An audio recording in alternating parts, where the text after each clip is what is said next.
Tonight, we play game number 5 in this 7-game series where both teams are very much alive. It's the World Series on Fox.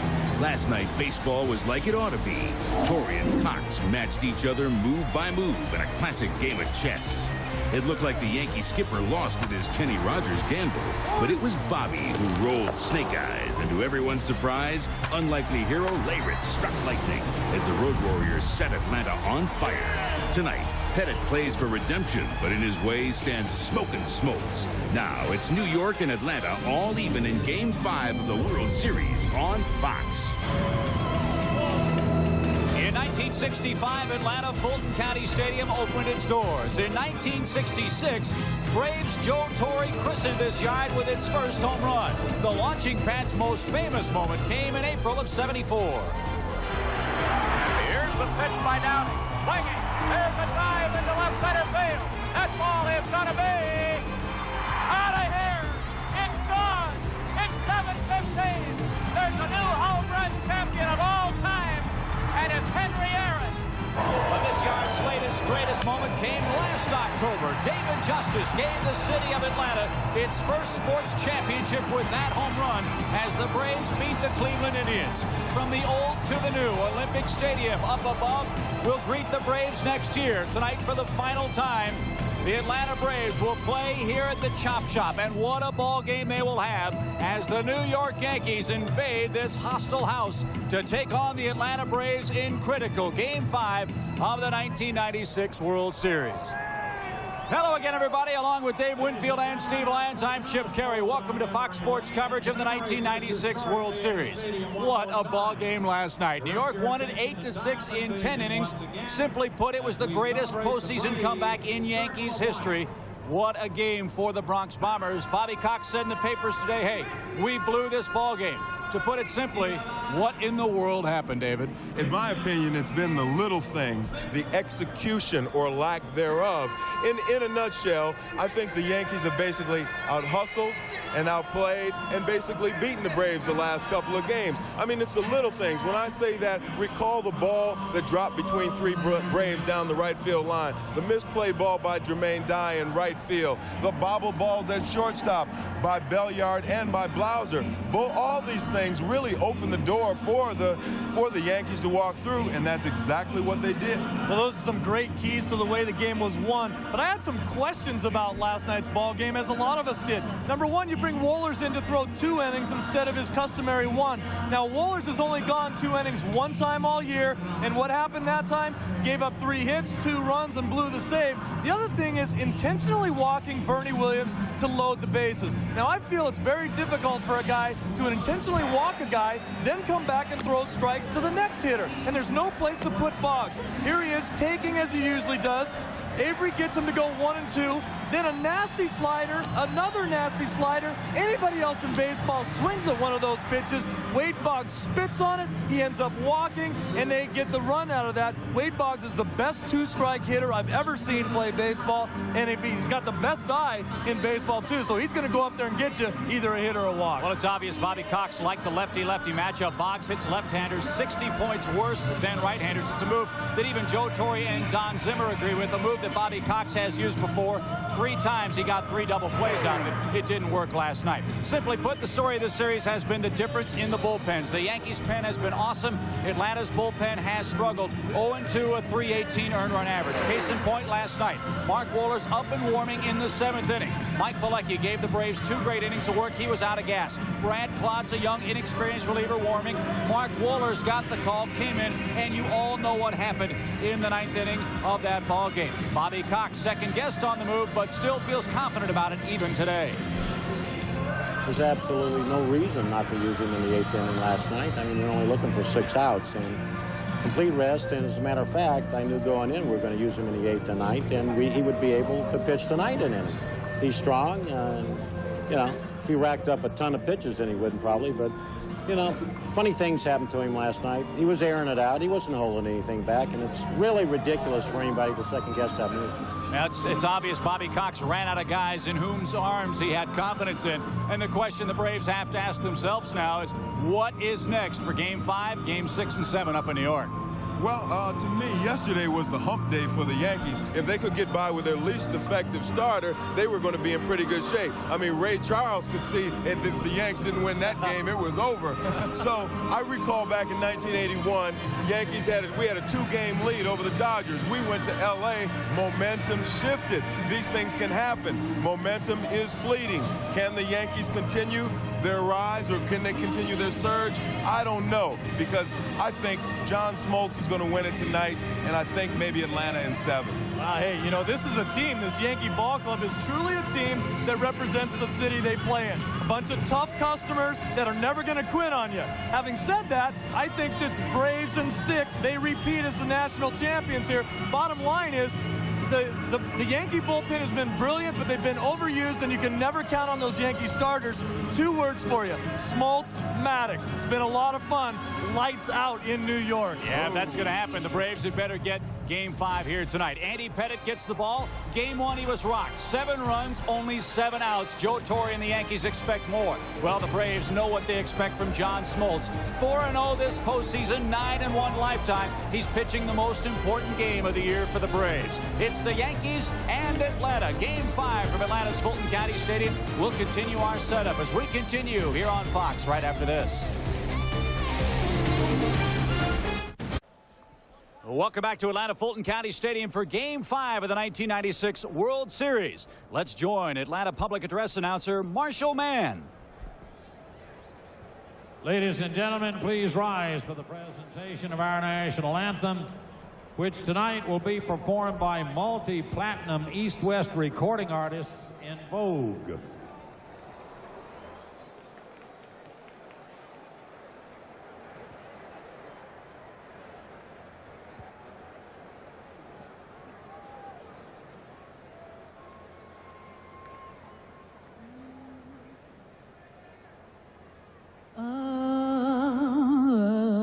Say, can't you see by the dawn's early light, and the dawn's early proudly we hailed, at the twilight's last gleaming, whose broad stripes and bright stars through the perilous fight, over the ramparts we walked, were so gallantly streaming.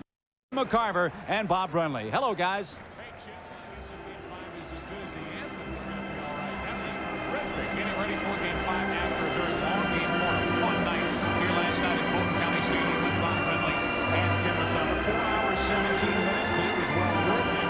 And tonight it is Game 5. Look back at last night's game. It was an interesting game that unfolded late. And no bigger swing of the bat in this postseason, and one of the biggest ever by Jim Leyritz. That game-time 3-run home run in the 8th inning. And Joe, it kept the yes in yesterday as far as the Yankees were concerned. And you may remember during that at-bat, we thought that Mark Wohlers should stay away from the slider because he was throwing the fastball 99 miles an hour and the slider 86 miles per hour. So what we thought we would do is take 3 pitches out of that 6-pitch sequence and show you what we were talking about, a slider speed bat. This was a fastball on the first pitch. Now look at Jim Leyritz. He makes contact back in the box. That was the first pitch.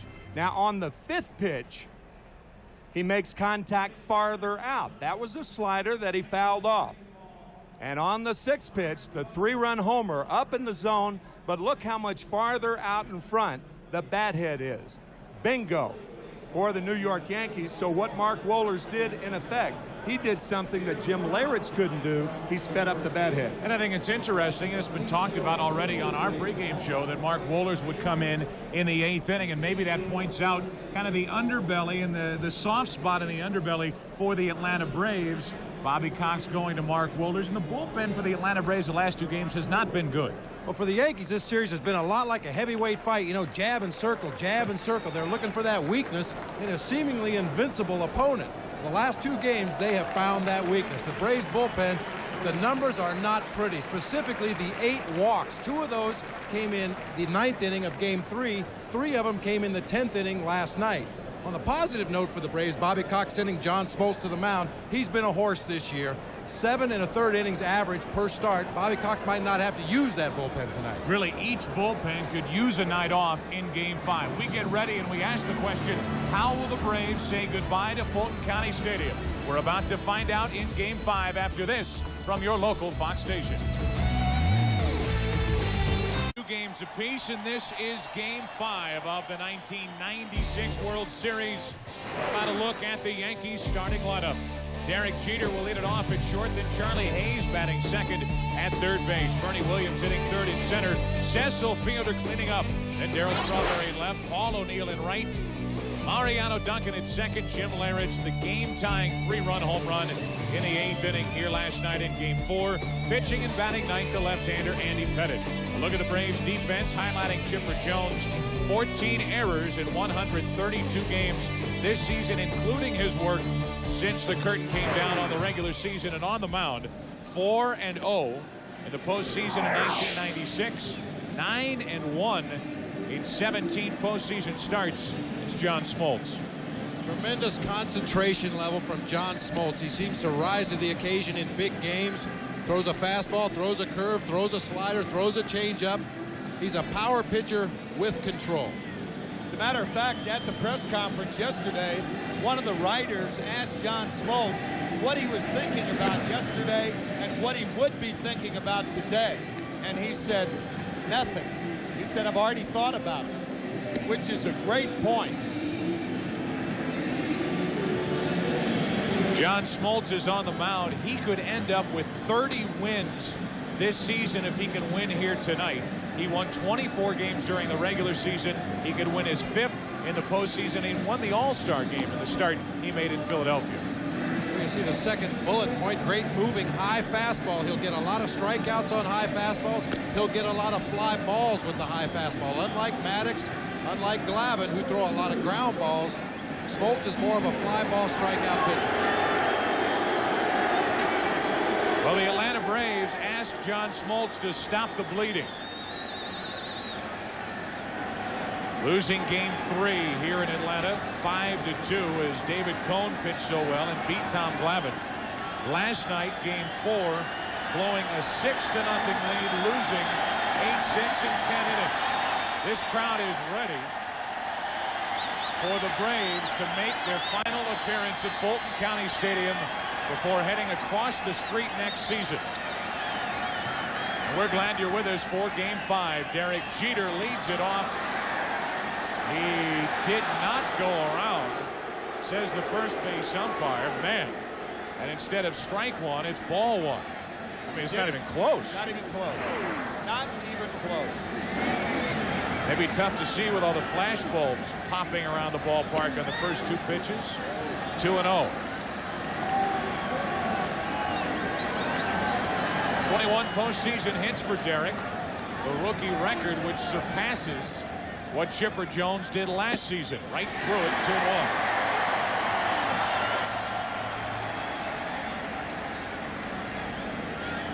Pitching on 3 days rest, John Smoltz. Last time August 11th. He was a winner. For so many different rotations, it might be something out of the ordinary to pitch on 3 days rest, but for the Braves, with all the work they get, all the throwing on the side, and at times going on 3 days rest, no big deal. 3-1 on Jeter, leading off.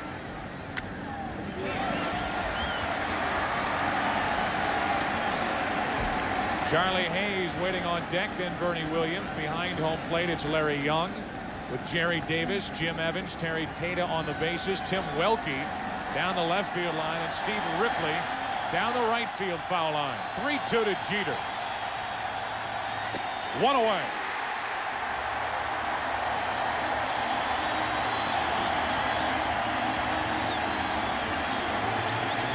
Talk about the John Smoltz high fastball. We see it already. The first batter of the game starts him out with a high fastball. Goes away with a fastball. Right down the tube. Ends up striking him out with a fastball up around the belt. Right on by. High rider. Now Charlie Hayes batting second tonight. Right through it again. Strike one. Hayes last night broke through. He had 3 hits and a walk after coming into last night's game 0 for 6 in the series. Strike 2. You can see already the difference between John Smoltz and Maddox and Glavine. Smoltz has no movement on that fastball other than from his hand to the catcher's mitt. It's straight as a string, but it's got a lot of heat on it.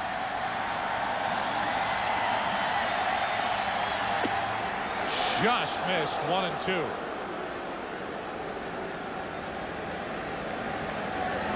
Just outside to Charlie Hayes. If you're going to miss 0 and 2, it's best to miss outside than over the plate. Now 1 and 2 on Hayes. 2 and 2. Well, 3 days rest, and Smoltz has already been able to hit mid-90s on our radar gun. He took care of Jeter, and he's 2 and 2 on Charlie Hayes. And all fastballs to this point of the ball game.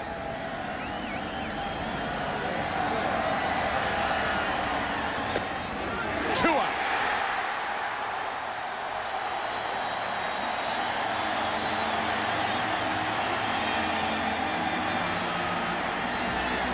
Splitting hairs on the outside corner. Right there. Remember, working both sides of the plate, in my opinion, a much more effective way of getting hitters out than strictly keeping the ball down. We've made that point several times during the series. It still applies. Here comes Bernie Williams, who is only 2 out of 16 in this World Series, still hitting over 300 after a huge ALCS and Division Series. Strike 1 from Smoltz. Bernie had his big night here in Game 3. An RBI single, reached on an error, flied one to the wall, and hit a 2-run home run. Trying to get something started, maybe get a lead for Andy Pettitte, who waits to work in the bottom of the first. 1-1 from Smoltz. Bobby Cox saying today that if he had to do it all over again, to intentionally walk Bernie Williams in the 10th inning to get to Wade Boggs with Steve Avery pitching and 2 outs, he'd do it.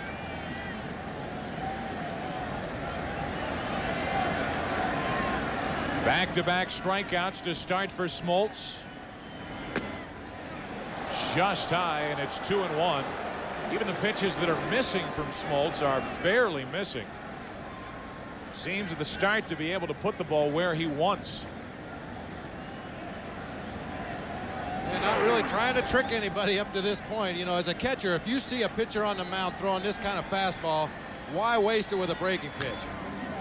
Williams late on that cut, 2-2. Why speed up the bat? Why speed up that bat? Absolutely.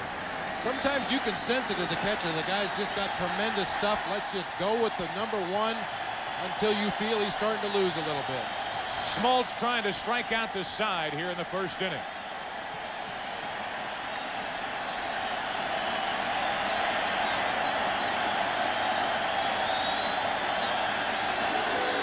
Seen this throughout the series. Yankee hitters calling time and getting out of the batter's box. 2-2.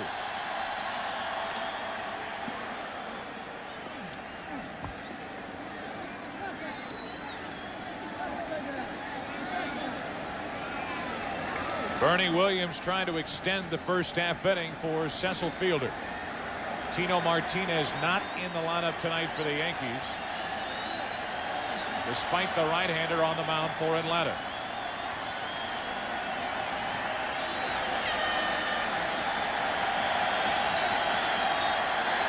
Got all 3.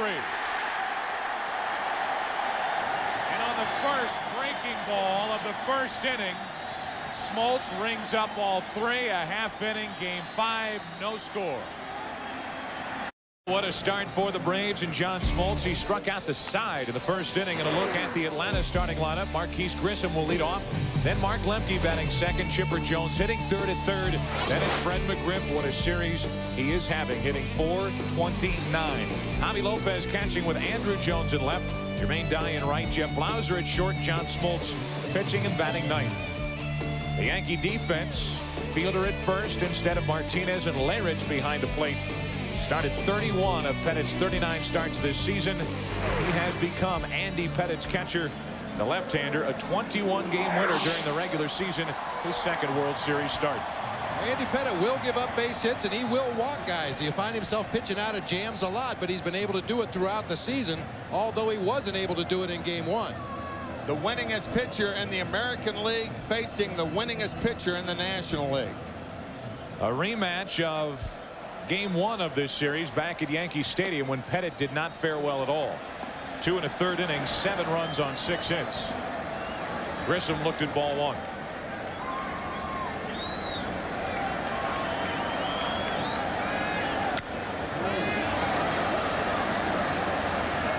Marquise Grissom has hit safely in his first 10 World Series games. 8 out of 19 this go around. Good breaking ball, strike 2. All 6 against Cleveland last year and all 4 this year. Bobby Cox already into it with a home plate umpire, Larry Young. 1-2 on Grissom. 1 away.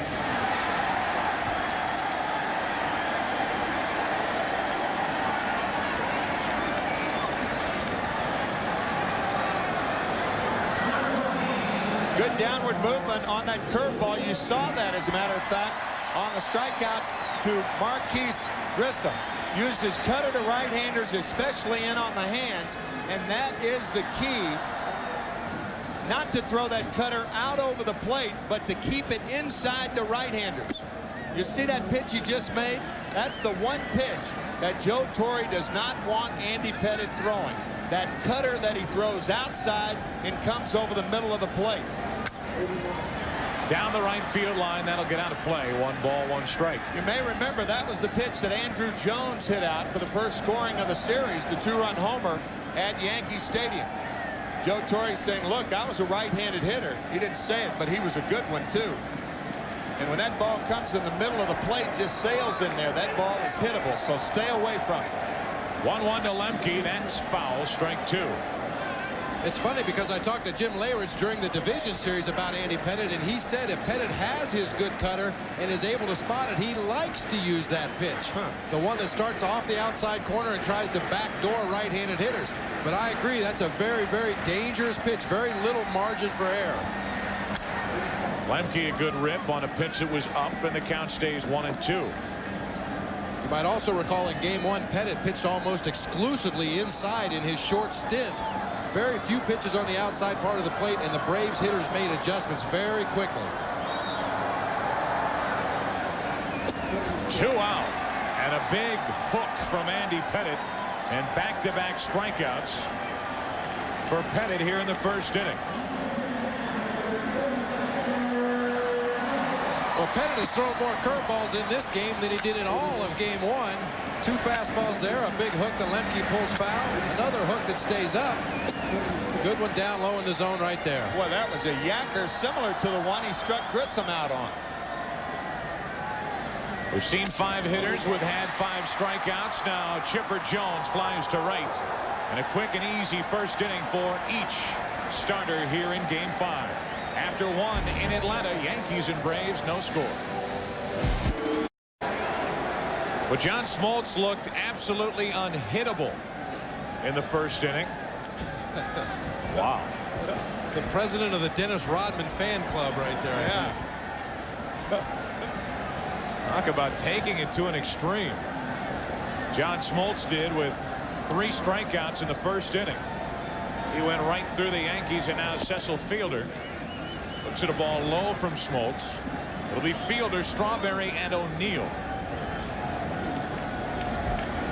Cecil has had a very good World Series and has worked his way into this lineup no matter who is on the mound for the opposition. Made the starts against the left-handed pitchers Glavine and Nagel, and because of the struggles of Tino Martinez and the way Cecil's swinging the bat, here he is making the start against Smoltz. 2-0 the count. Pretty good swing, 2-1. Well, Joe Torre, a manager that's not afraid to play his hunches. You know, he's really opened himself up for some second guessing by not starting Boggs at third base and Martinez at first base, the two left-handed hitters. But this man knows his ball club a lot better than the second guessers do. He's going with the hot hands. 2 balls and a strike. To the left side and through. Off the glove of Chipper Jones, a leadoff hit. Fielder 6 out of 16 in this World Series. Cecil is picking it up a bit. I'll tell you, on that ball down in the zone, he is supporting a lot of little fielders and supporting them very well. You cannot test Cecil Fielder on a ball from the thighs down.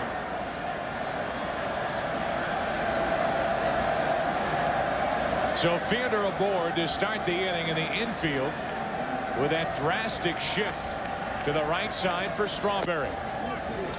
And a strike over the outside corner. 3 out of 11 with 1 RBI in this World Series so far. 1-1. Joe Torre telling Darryl Strawberry, if they shift on you again, try to bunt again. You may remember that Darryl Strawberry trying to bunt off Terrell Wade last night. He fouled it off.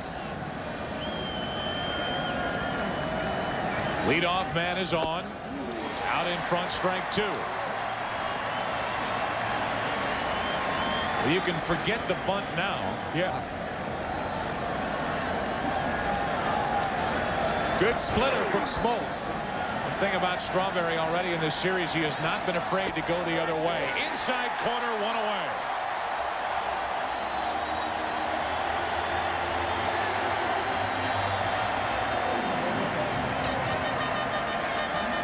Strawberry likes the ball down and in, but this pitch is up around the belt. You can see he gives with it.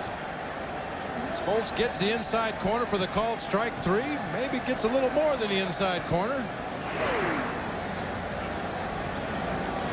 It's interesting night to night, not only between the American League umpires as opposed to National League umpires, but just umpire to umpire to figure out what the strike zone will be in the first inning. Smoltz is trying to find it. He's doing a good job. He struck out 4 in the 4 outs he's picked up. Well, that strike zone is a very subjective thing. It'll change from umpire to umpire, not only from league to league, but from individual umpires within the league. Larry Young behind home plate tonight has the reputation of being a little bit inconsistent around the strike zone. Strike 2 from Smoltz. By that I mean he may call one pitch a strike, and the next pitch may be in the same location and it will be a ball, and that's the kind of thing that drives hitters crazy. Smoltz looking for his 5th strikeout. Have to wait another pitch. O'Neill only 1 hit in this series and hitting just a .182 in the 1996 postseason. Pinch hit here last night and struck out in that 3-run 6th inning for New York.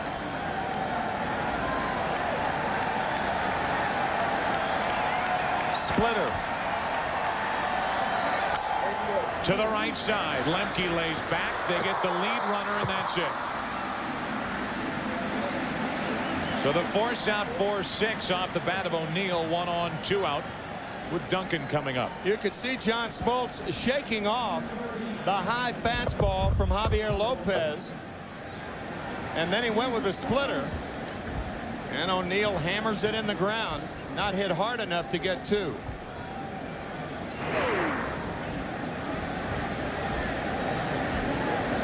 So Fielder back to the dugout. O'Neill will run the bases. 2 out.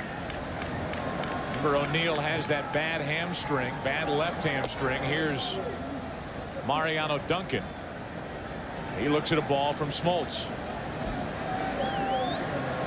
.340 during the regular season for Duncan, but only 1 hit in this World Series. He started every game. He takes ball 2. It's 2-0.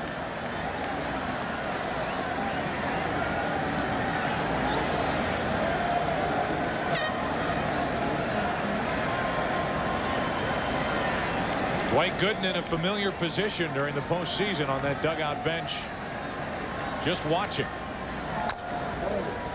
To Blauser. High hop. Inning over. No runs, a hit.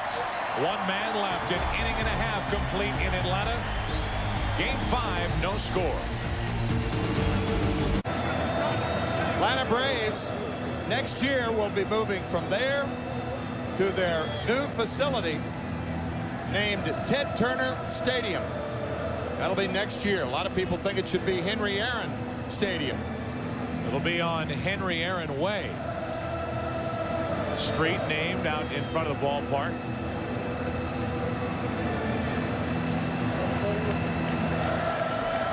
The house where Hank Aaron hit that historic home run April 8th, 1974. Place that has become home to postseason baseball really since 1991. Here's McGriff. What a World Series Fred is putting together. Took a strike, now a ball, 1-1. It'll be McGriff, Lopez, and Andrew Jones for the Braves in the second against Andy Pettitte. Out in front, he went around, and it's a 1-2 count. Another big breaking ball from Andy Pettitte. He certainly learned his lesson in game 1. Changing speeds, using the big breaking ball tonight, spotting that cut fastball when he gets ahead in the count.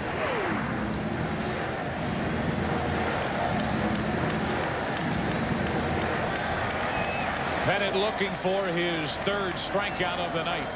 He found it. 1 away.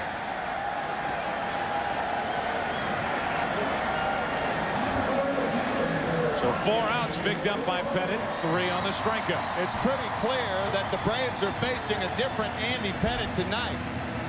He has late break on his breaking balls. As a matter of fact, we mentioned in the first inning, he seems to be going to that pitch a lot more often. He may do it the first time through the lineup and resort more to the cutter in the middle innings.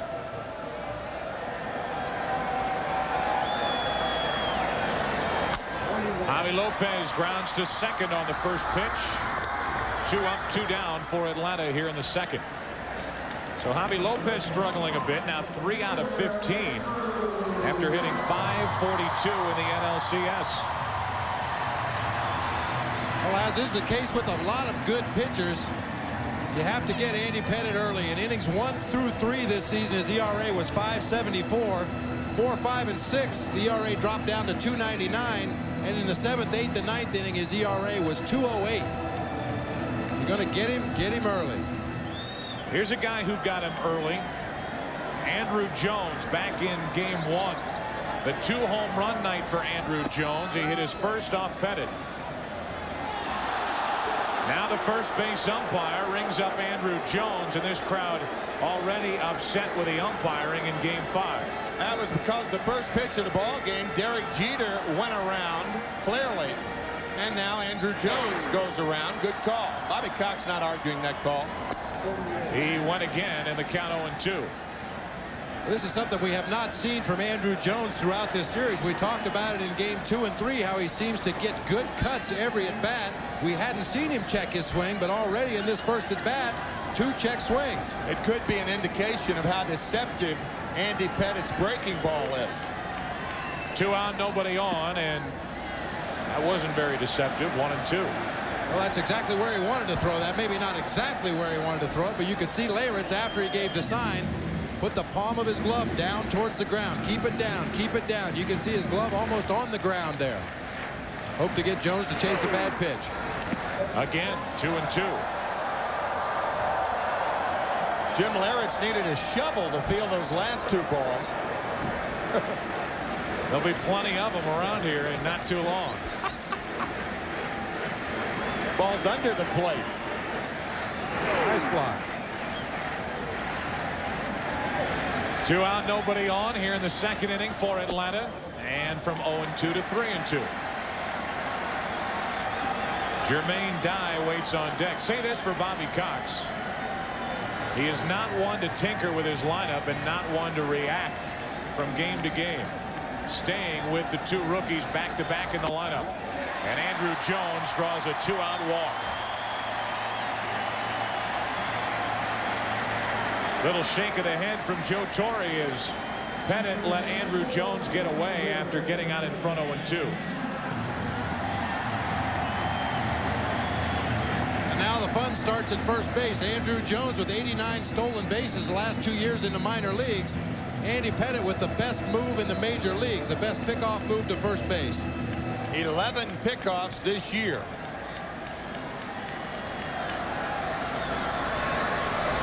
Had a very big lead by Jones, actually going back to the bag with the pitch, and it's strike one on Jermaine Dye.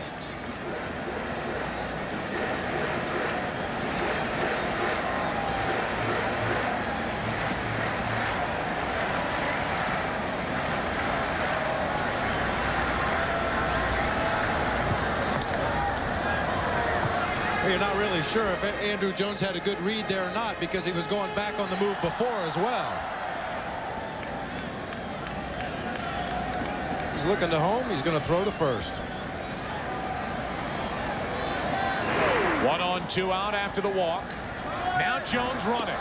The pitch is a strike, and Andrew Jones steals his first bag in the postseason. I think what Andrew Jones, a very intelligent young player, did, he realized that Andy Pettit's right foot went behind the left leg.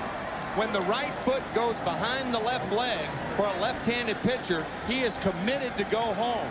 Jones picked up on it and stole second base. So a base hit could put Atlanta out in front.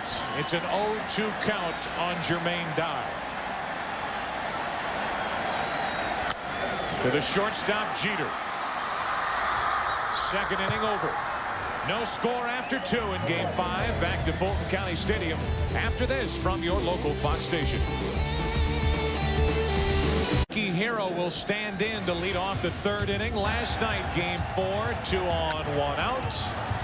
The high hanging slider from Wohlers, and Larich knew what to do with it. The 3-run home run that tied the game at 6 in the 8th inning. A game the Yankees won 8-6 in 10 innings. One of the biggest swings of a bat in World Series history. Yeah, and if the Yankees go on to win this series, it'll be known as the at-bat to New Yorkers. Strike one from Smoltz, who has allowed 1 hit. Barely missed. 1 ball, 1 strike. Pretty good pitch. Smoltz has struck out 4, allowed no runs on a hit.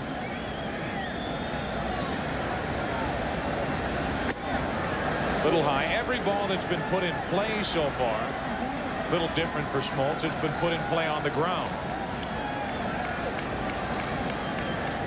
Normally a fly ball strikeout pitcher. 2-1. Outside corner, 2-2.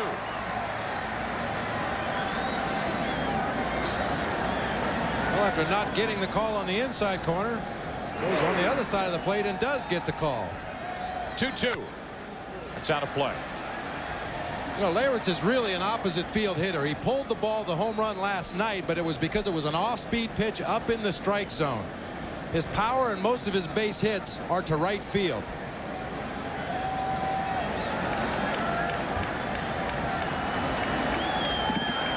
Leading it off in the 3rd inning. Just down and in. And a 3-2 count with Pettit on deck. Who has never batted in the major leagues.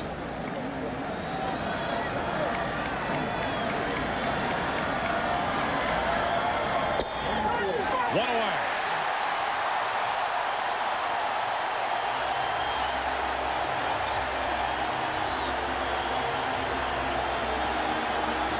Larry Young called that pitch earlier in the count. This ball right there. Nothing liberal about that call, strike 3, in my opinion. 5 strikeouts already for Smoltz.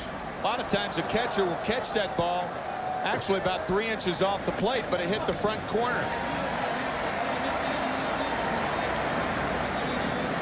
Here's Andy Pettit. First career plate appearance facing John Smoltz. 0-2. How do you like his chances? Well, I don't know. We didn't give Graham Lloyd much of a chance last night, but he went up there and took his hacks. Heck, the first Yankee hit last night was by Kenny Rogers. Ain't gonna happen tonight. Pettit quick and easy, and 6 strikeouts for Smoltz.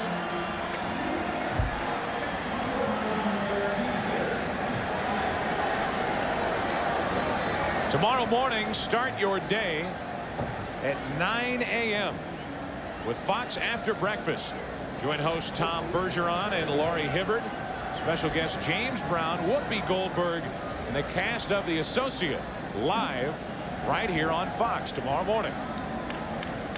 2 out, nobody on. Here's the leadoff hitter, Derek Jeter. Off the inside corner for ball 1. JB probably going on talking about that Miami Dolphin and Dallas Cowboy game on Sunday.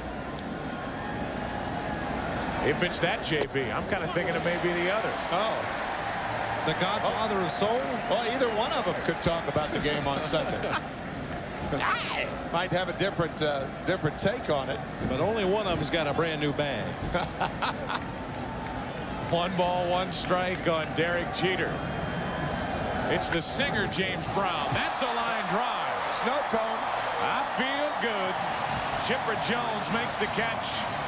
And the Yankees go in order in the 3rd. Hello. Bottom of the 3rd inning, game 5. No score.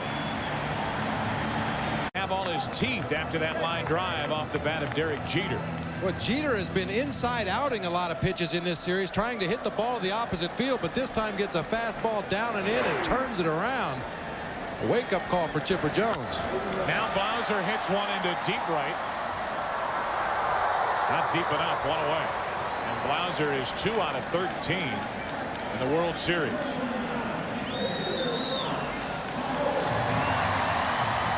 Here's Smoltz. 17 out of 78 at the plate during the regular season with a home run and 12 RBIs. Big total for a pitcher. In the postseason has 2 hits in 9 at-bats. And a strike from Andy Pettit.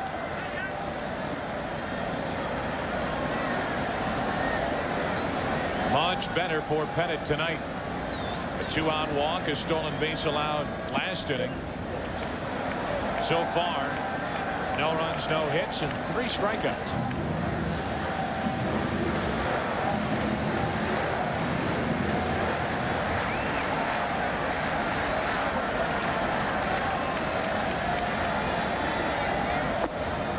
Two and 1.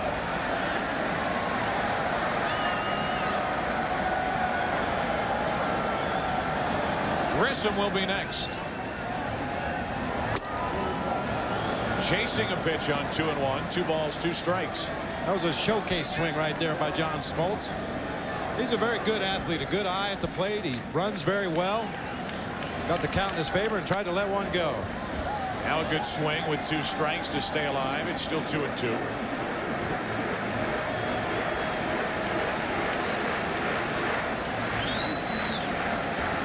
Smoltz struck out Pettit in the top of the inning. Now Smoltz lines to right. Yankees had him played perfectly. 2 out. Probably the hardest hit ball by any Brave hitter so far. 2 out here in the 3rd inning. This copyrighted telecast is presented by authority of the Office of the Commissioner of Baseball. May not be reproduced or retransmitted in any form without express written consent. Glad to have you with us for game 5 here in Atlanta. Final game at Atlanta's Fulton County Stadium. Here's Grissom. He struck out his first time. This ballpark was quickly put together in 1965 before the baseball season. At that time, the city of Atlanta thought the Braves were coming from Milwaukee in '65. They didn't get here until 1966. And this is the 31st year of baseball here at Fulton County Stadium. The Crackers played here for 1 season.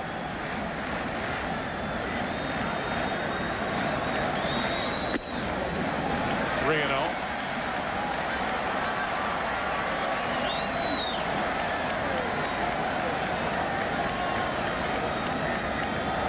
'62. Tim McCarver played here. Oh, Ponce de Leon Park. Marquise Grissom taking ball 4 off Andy Pettit. It'll be an interesting matchup here with Grissom with all that great speed and Pettit with that terrific move to first base. We'll see if Lemke gives Grissom a chance to steal the base by taking a pitch or two. Lemke was swinging early in his first at bat with the bases empty.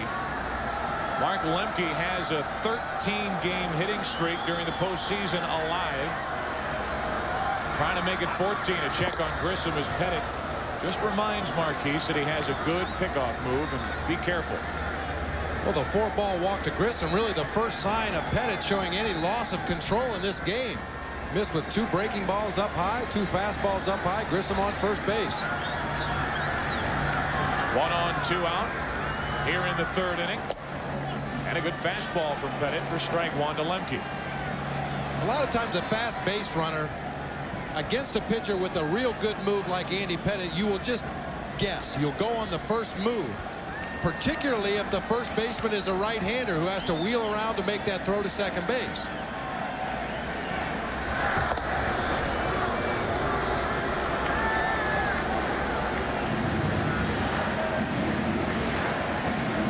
Cecil Fielder has already made 1 good throw in this series while playing first base. He is by no means a liability when he plays in the field. Strike 2 on Lemke. Well, that position at first really built for a left-handed thrower, because when he fields the ball and goes to second base, it's a much more natural throw to go to second. A right-hander has a lot more to do. Get inside the line, move the feet around, make the perfect throw. One advantage Fielder has is his size. He's so big. Almost look over the runner's head. Grissom draws a throw, and he may have been leaning there. Yeah, he doesn't have to move inside the line. He's already there.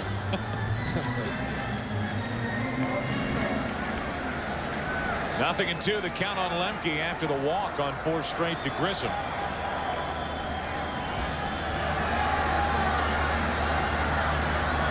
Late break. Ball 1 as Larich thought it was strike 3. Well, see, catchers are trained with 2 strikes to try to get the strike. That's why Larich didn't shoot out of there. If he gets the strike, the inning's over. Larich, I think, thought the ball was a strike. Grissom steals second, uncontested. Pitch could have been a strike. Remember, it's not where the catcher catches it. It's where it goes over the plate. Larich could have taken the pitch away by getting up. Now a base hit could put Atlanta on top. 1-2 pitch. Strike 3 called. A late call. That brings Bobby Cox out of the dugout. That pitch was lower than the 0-2 curveball. Andy Pettit will take it. Bobby Cox can't believe it. No score after 3. Cox, after strike 3 was called on Lemke, and here's another look. Actually came out of the dugout. Well, when the catcher's glove goes in the dirt to catch the pitch, I think you got a pretty good reason to beef. Smoltz back to work, and he delivers strike 1 to Charlie Hayes. Unless it was the greatest curveball in the history of the game.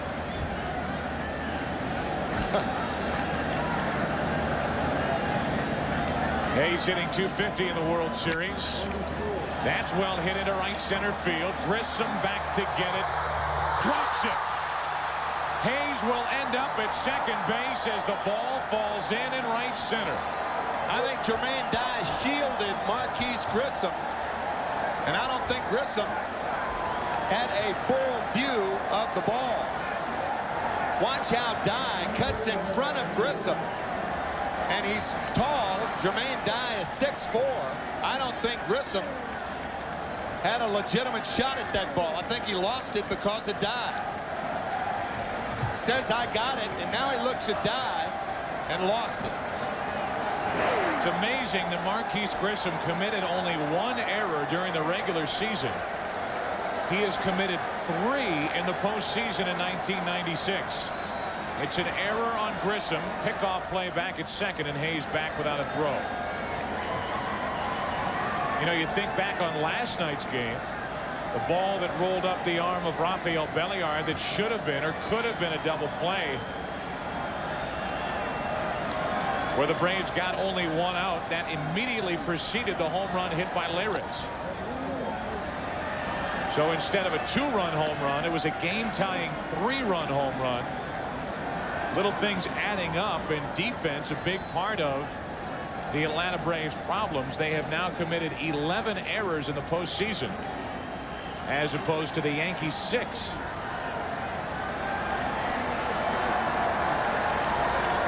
Runner at second, nobody out, and it's 2-0 on Bernie Williams.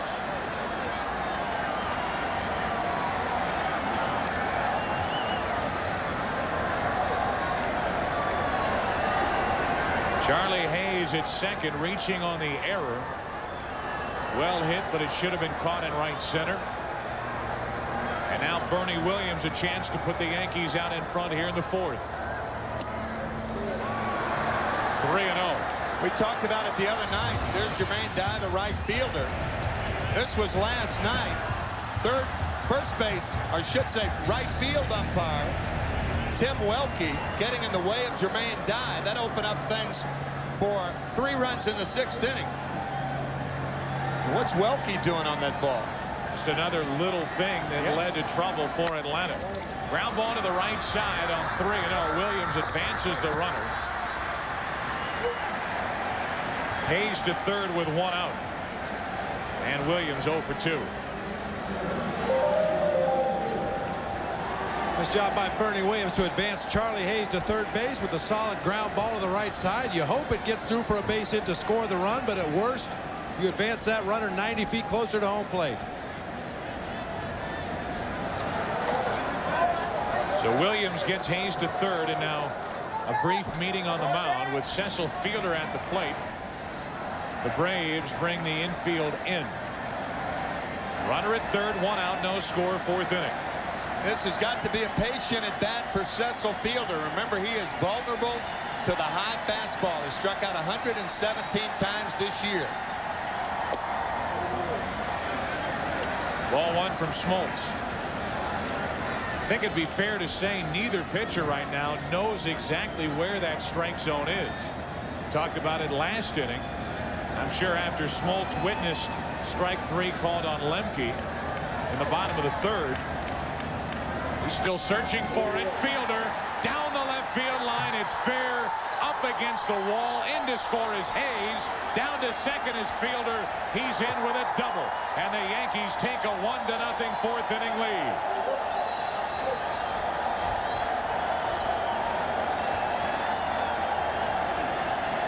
That is Cecil Fielder's first base hit with a runner at third in less than 2 outs this season. Was 0 for 7 during the '96 regular season, but hooks one down in the corner and has to work hard to get to second base.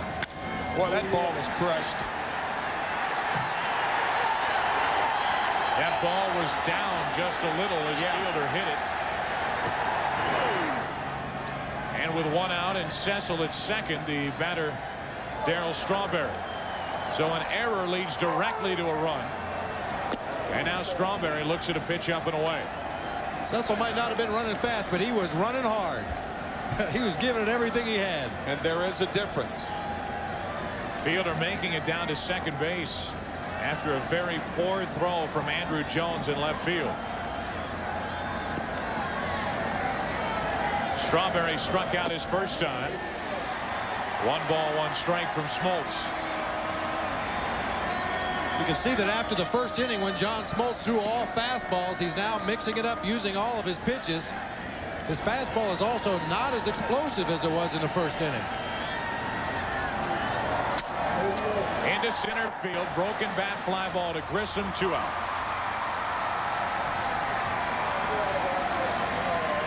So Strawberry 0 for 2. In the series, 3 out of 13, and the inning continues for Paul O'Neill. We brought this up the other night. A lot of the time, when you make an error is very important. For instance, if you make an error to allow a runner on with nobody out or 1 out, it's much bigger. The error is much bigger than if you were to make it with 2 out. because there are many more chances to score and to move around the bases with nobody out. Strike one on O'Neill. Ball bounced into a force out his first time up. There's 1 out of 8 in this World Series. Only 2 RBIs the entire postseason.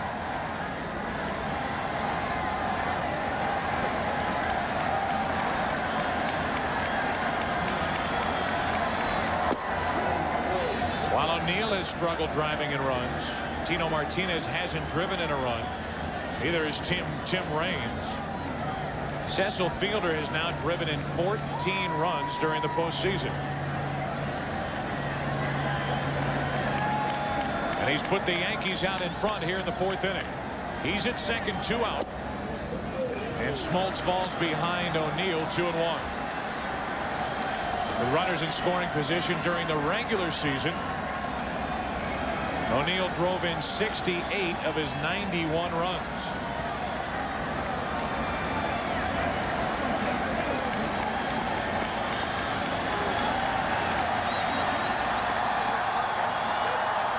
Runner at second, 2 out. And a 3-1 count on O'Neill. Mariano Duncan waits on deck. Well, with the free swinging Duncan on deck, I don't look for John Smoltz to give in to Paul O'Neill here. He got him to chase a split finger and ground to second base in his first at bat. I would guess he'd come back with the same pitch here.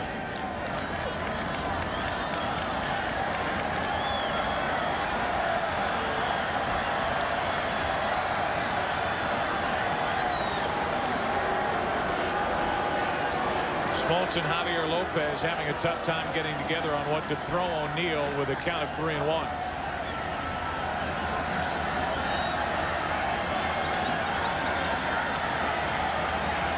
Runner at second, 2 out. And ball 4 puts 2 on with 2 out. And the first walk issued by Smoltz keeps the inning alive for Mariano Duncan. Several times during this series we have talked about the hot zone of Mariano Duncan. You can see all the red spots. Really, you ought to increase it and go up the ladder. Then you'd come inside in here. You can even go down here. Down here. I mean, you could go all over the place with Mariano Duncan. That's how big his red zone is. 2 on, 2 out. Duncan hacking away, strike 1. Those Bible hitters, thou shalt not pass. Not a good World Series so far for Duncan. In the World Series with his 3rd different organization. Has just the 1 hit and 15 at bats. Big spot here with 2 on, 2 out. The Yankees already out in front by 1, 4th inning.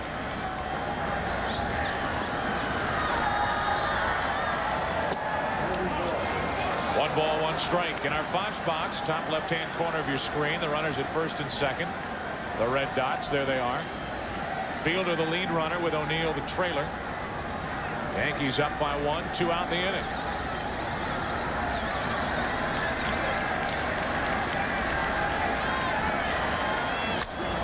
To the right side for Lemke. Inning over. An error leads directly to a run. An unearned run here in the 4th inning. Bottom of the 4th. Braves bat down by 1. He's walked 2. 2-0. When Marquise Grissom went in the dugout, he was uncharacteristically mad. You never see him with that kind of emotion displayed. Upset because of that error. 2-1 on Jones. When you talk about Marquise Grissom to Bobby Cox, a smile immediately was onto the face of Bobby Cox. That was Marquise's reaction after the inning. He was hot. Cox will tell you he is as tough as any player he has ever managed. To the left side, backhanded stab Hayes. 1 out for the Braves here in the 4th. 1 away. The batter will be McGriff. This week, Fox NFL Sunday talks with former co-host Jimmy Johnson as he prepares for the biggest game as coach of the Dolphins. Then it's exciting doubleheader action highlighted by the most talked about game of the season when Jimmy Johnson and the Dolphins take on his former team, the Dallas Cowboys. You won't want to miss Fox NFL Sunday this week, noon Eastern, 9 a.m. Pacific. Here's McGriff. Struck out his first time. Took ball one.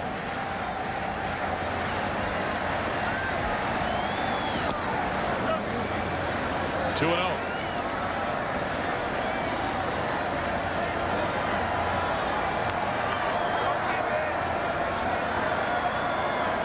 We're still talking about it. Marquise talking to his roommate about that. Housemate, right?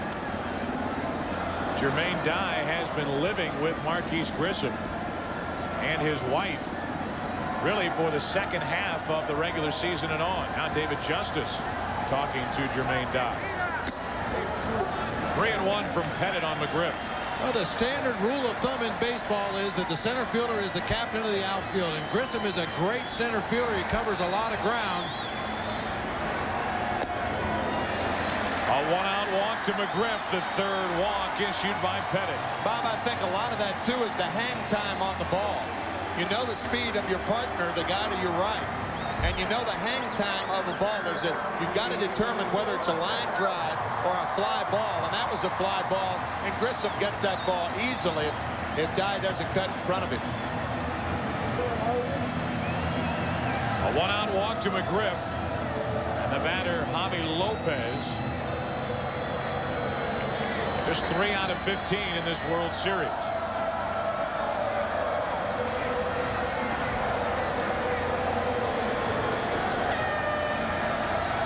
Jones grounded to third, a walk to McGriff, and now the first to Lopez.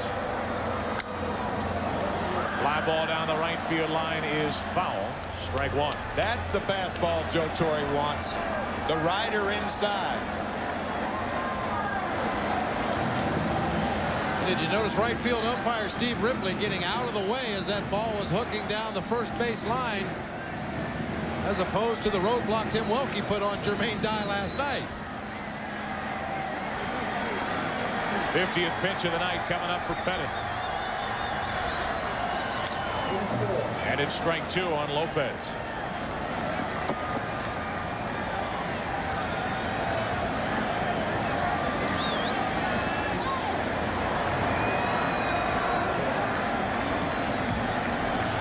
A one-out walk to McGriff, and 0-2 count on Javi Lopez.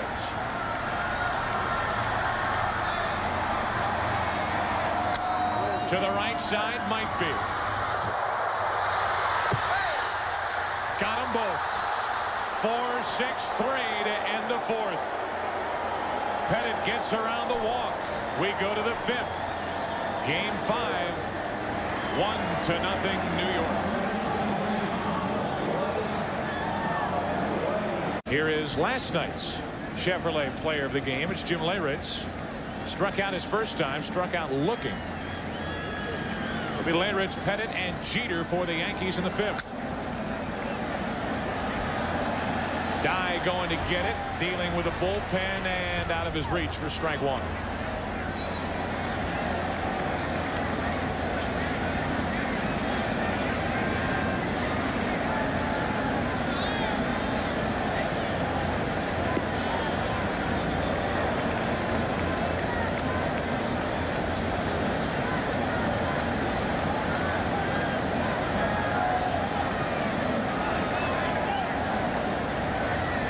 Braves in their final game at Fulton County Stadium, and while they thought they might be wrapping up the 1996 World Series, this game, after the last two games, very important to the Braves before this series heads back to Yankee Stadium. 0-2 the count. Leyritz stays alive. The Yankees 7-0 on the road in this postseason, and that is just remarkable. By the way, that's their longest road winning streak of the year, even regular season. It's the third longest streak in postseason history, the 7 in a row. Leyritz steps out. Up to 67 pitches for Smoltz. All those strikeouts will add a lot of pitches to your night's work. 1 ball, 2 strikes.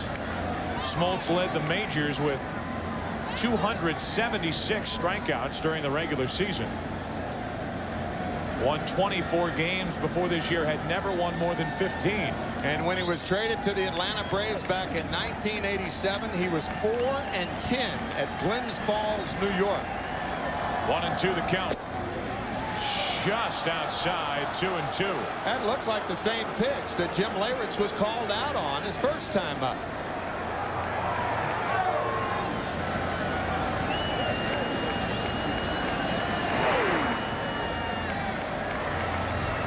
That says it all. 2-2 the count. Leyritz at the plate, now 3-2. Well, Smoltz has dropped down sidearm. 3 pitches this at bat to Leyritz. 2 fastballs earlier in the count. Sidearm slider right there, tried to get Leyritz to chase. Full count. Into left center field. A very good at bat for Leyritz, and he is on to start the 5th. So it was 0-2. Leyritz battled, got it to 3-2. And gets a leadoff single. The Fox pitch by pitch on Jim Leyritz. A fastball away. A drop down fastball. Another drop down fastball. Tried to get to chase the overhand slider. The overhand fastball. Sidearm slider. Fastball outside part of the plate. Leyritz goes right up the middle with it. So Leyritz now 3 out of 8. And he allows Pettit a chance to try and bunt. Ball 1. And if he's successful, it will be the first successful sacrifice bunt by a pitcher in World Series play since 1990. Bob Welch of the Oakland Athletics laid one down. 1-0 from Smoltz. Now 2-0.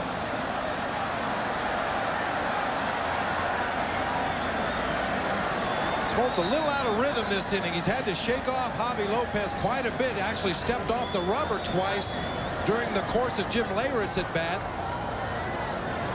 Now a delay as Pettit goes down to talk to the third base coach Willie Randolph. I wonder if Randolph told him to take this pitch and then bunt on the 2-1 pitch. Gonna swing. Wow. 2 balls and a strike as the Yankees change up the old slug bunt. Chipper Jones was almost close enough to shake hands with Andy Pettit. Very unusual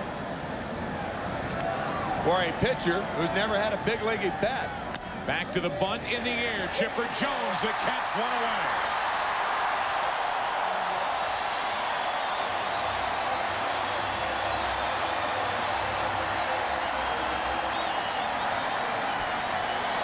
Well, this is why they let Andy Pettit swing the bat on the 2-0 pitch. Jones actually catches this ball almost in the batting circle around home plate. He was cheating so close to the plate.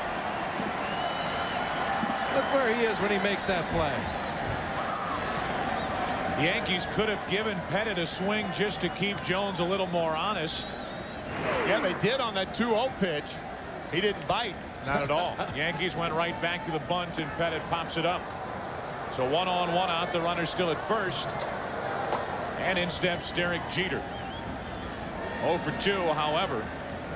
Hit a rocket his last time up right at the third baseman Chipper Jones, who is in to guard against a possible bunt. Leyritz at first, 1 out. Strike 1. It looked on that swing like Jeter was going to right field.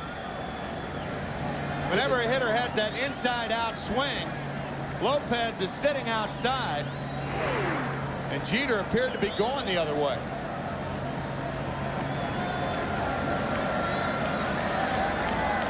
Throw to first base.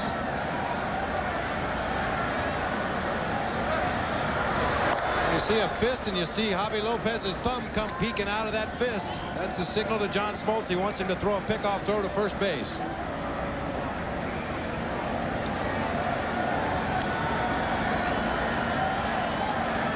And 1 the count on Jeter.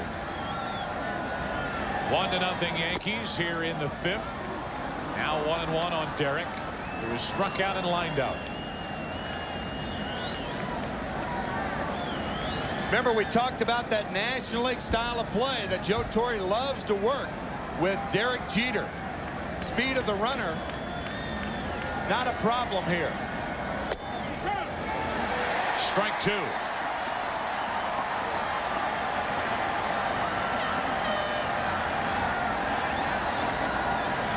Joe Torre in last night's game used 22 players.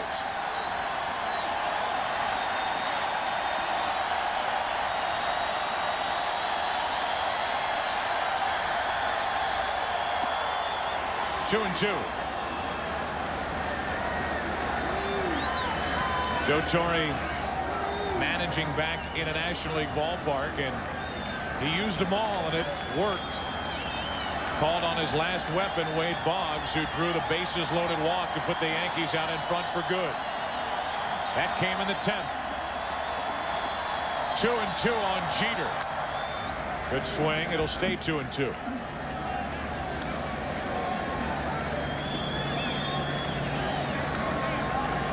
Jeter with the inside-out swing again. Smoltz working him away. McGriff holding the runner at first base. Big hole on the right side of the infield. I think more than any other hitter on either side, Jeter is inclined to go the other way with 2 strikes. 1 on, 1 out. The other way into right. Jermaine Dye, the diving catch. 2 gone.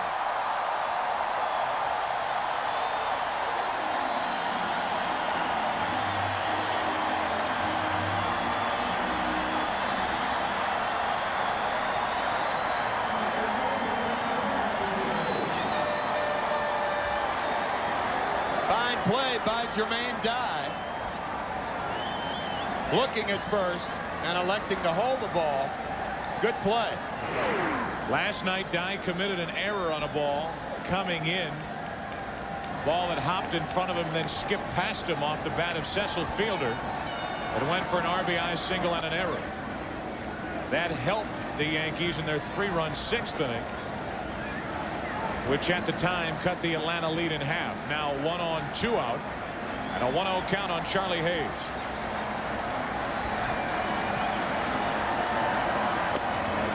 Strike 1.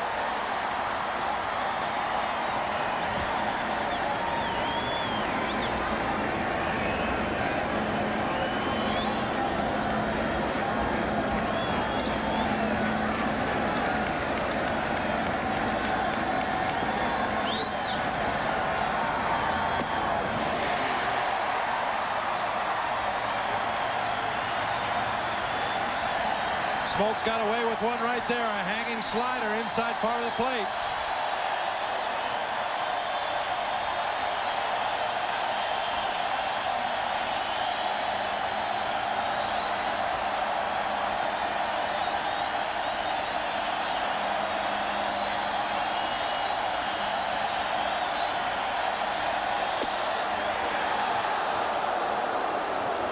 Two and 2.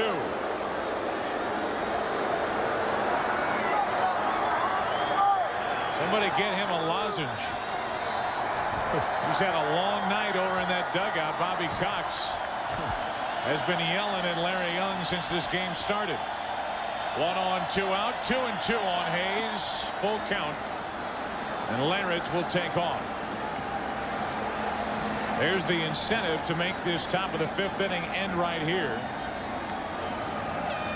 Bernie Williams waits on deck.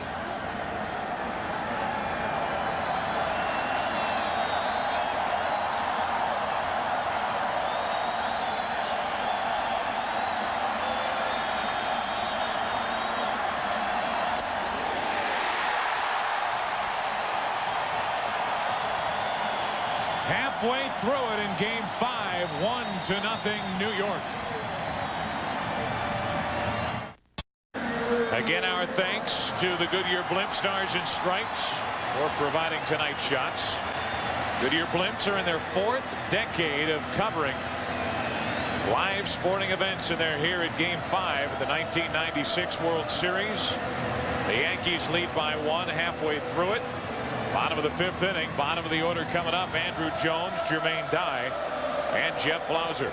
And mercifully, between innings, we heard our last Macarena in this ballpark. I knew someone would bring that up. Knowing how you love it so.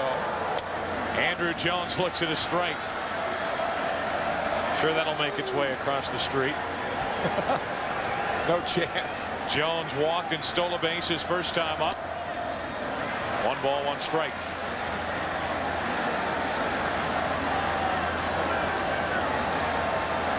Andrew Jones with a great at bat his first time up. 2 check swings on 2 big breaking balls. Fell behind 0-2 and then ended up walking against Andy Pettitte.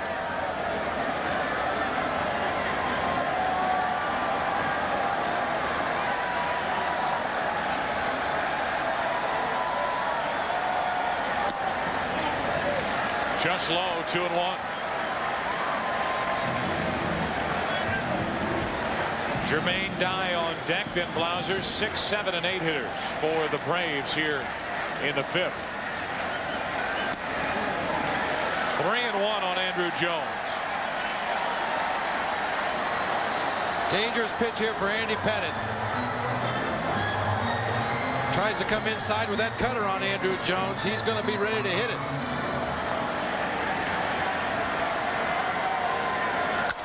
Up the middle, a base hit.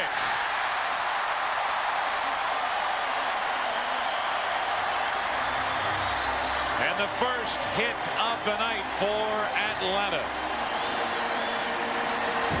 Tomorrow, it's the most anticipated new series of the season. People magazine calls it far and away the best new show of the year. From the creator of the X-Files comes Millennium, premiering tomorrow after a classic episode of the X-Files right here on Fox.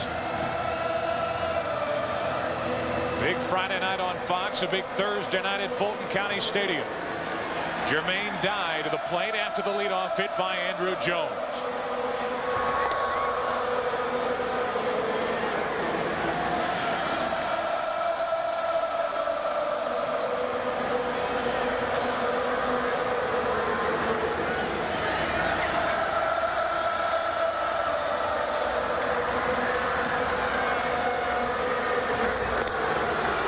To me like the Atlanta Braves base runners have picked something up in Andy Pettitte's move. Marquise Grissom last inning, and now Andrew Jones this inning, reading that move to first very quickly. Usually when Andy Pettitte throws to first base, the runner will freeze momentarily and then have to dive back into the bag. They're reading it very well. Jones has already stolen a base tonight. There he goes. They have him picked off. The throw down. 1 away. Well, so much for that. Now that was awfully close to a ball. Yeah, I agree. I mean, that right leg almost went behind the left leg, if not fully. I think that's a balk right there. Once the right leg goes behind the left leg, well, it's close. Very borderline. Yep. I think the toe of the right foot, or the toes of the right foot, went behind the left leg. I think the Yankees possibly could have gotten away with something there, but it was very close. Once that right foot goes behind the left leg once again, the pitcher is committed to go home. Caught stealing 1-3-6. And with one out, nobody on, Jermaine Dye pops it up to right. Paul O'Neill is in. 2 out.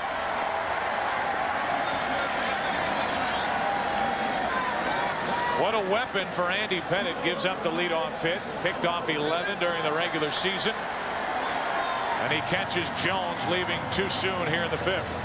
Not only is it a weapon because he picks guys off, but he forces runners to take shorter leads. A lot of times they're going back to first base as the ball's delivered. Get a lot more double plays that way if he throws a ground ball. Very good weapon. So 2 out, nobody on for the number 8 hitter, Jeff Blauser.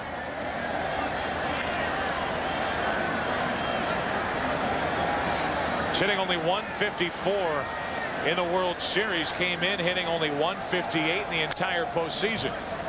1 ball, 1 strike. And at no point in no game As Bobby Cox done what we thought he may do earlier in the NLCS, and that is put Chipper Jones at short and Terry Pendleton in the starting lineup at third. Instead, it's been Blauser, and he's 2 out of 14 in the World Series. A leadoff hit, a man caught stealing after 5 in Atlanta. Game 5, 1-0 Yankees. A couple of young Braves fans on hand for the final game at Fulton County Stadium. One thing you can definitely notice as you watch different postseason events in any of the major sports, a Super Bowl has become so corporate. Stanley Cup final has become so corporate. You see so few kids in the stands at those events, but we've had a lot of fun shots of kids in this series already. That's foul down the left field line off the bat of Bernie Williams, and a lot of young people, when they grow old, will be able to say they saw the final baseball game played at Fulton County Stadium.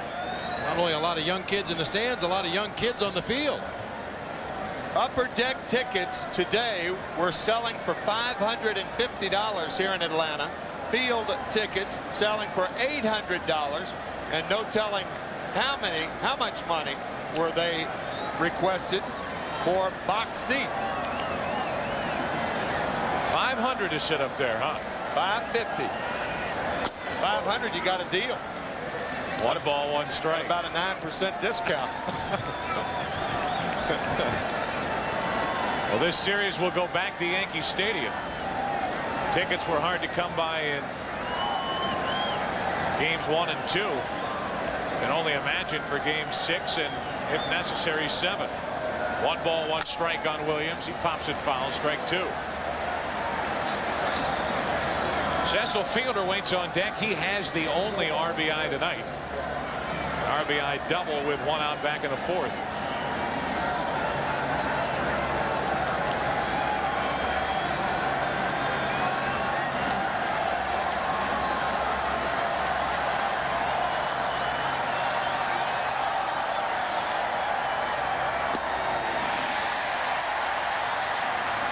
Lopez a throw, and that's strikeout number 8 for John Smoltz, and the first out here in the 6th inning.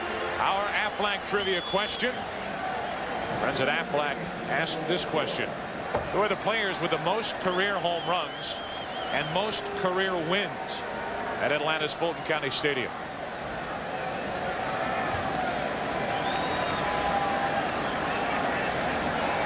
Dale Murphy and Phil Niekro come to mind as 2 guys that could hold those 2 titles. Cecil upstairs, a swing and a miss on strike 1.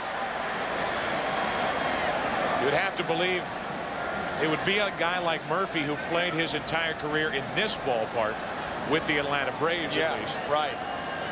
Of course, he moved on the tail end of his career. 1 out, nobody on. Now 1-1 on Fielder. Dale and his wife and 6 children, I believe, probabprobably watching the game from Utah tonight. Dale Murphy was at the game last night. I saw him down on the field before last night's game. Oh.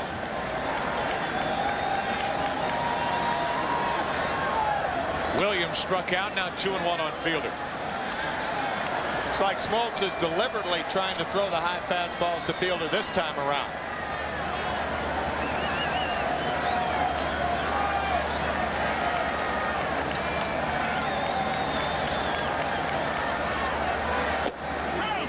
Caught the outside corner. 2-2. Well, after what Fielder did with the low inside fastball last time, John Smoltz would be advised to either stay away or stay up.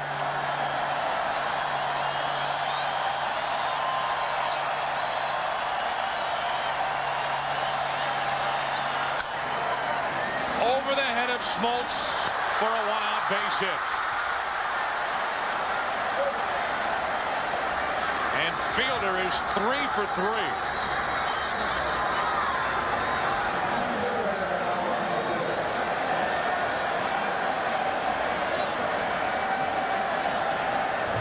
Nice effort by John Smoltz. The chopper back through the box, tries to climb the ladder and get it.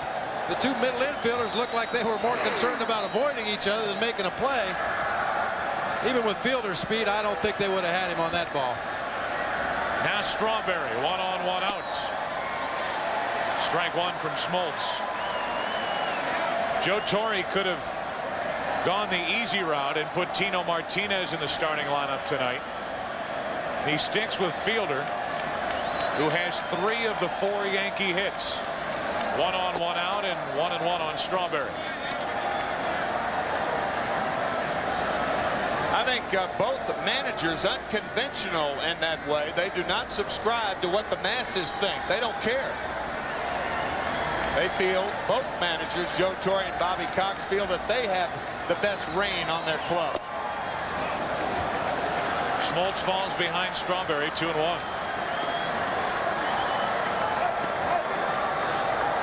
See Cox asking Leo Mazzoni, that's his fastball? He was perplexed, to say the least, with Steve Avery on the mound last night in that 10th inning. And the pitches he threw to Tim Raines. 1 on, 1 out, 2 and 1 the count. Now 3 and 1. So Smoltz is working his way into trouble here in the 6th. If Darryl Strawberry hits a ball to the right side of the infield, Chipper Jones will be the guy who takes the throw from one of the 3 infielders that are on the right side. It'll be a very unusual double play attempt if Strawberry hits it to somebody on the right side. Already up to 100 pitches for John Smoltz.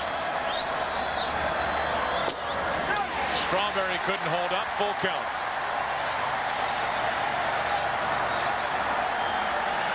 Very unusual approach there by Strawberry. Good fastball down and in a zone he usually likes. He goes way around. Very tentative approach.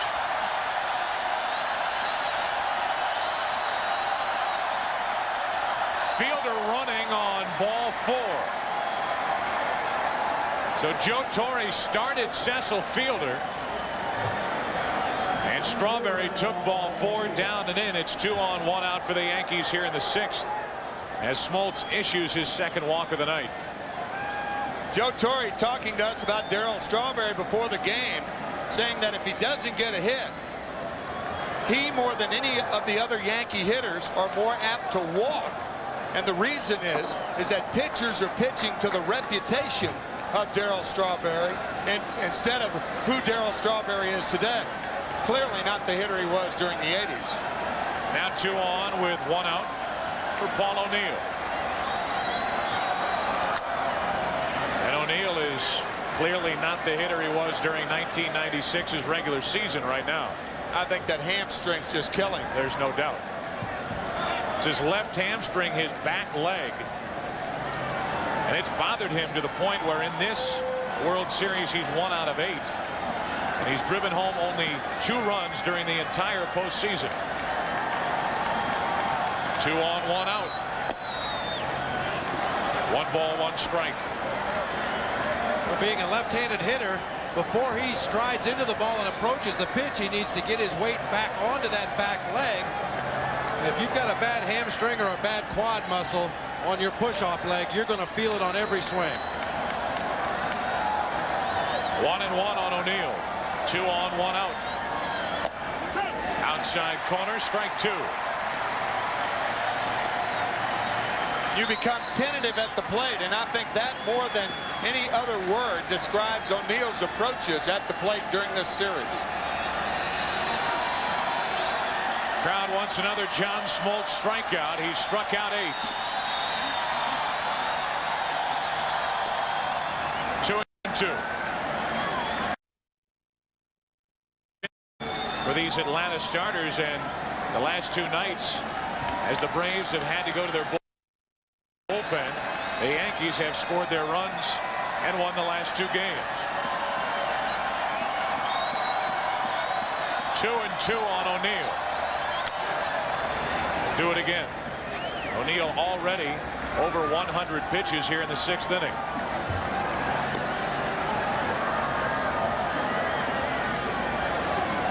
O'Neill with that bad left hamstring, you can see doesn't really ever get his weight onto that back leg. Just a slight rocking motion, almost as if he's anticipating the pain he's going to feel when he gets that weight back on the back leg. 2 and 2 on O'Neill. Full count.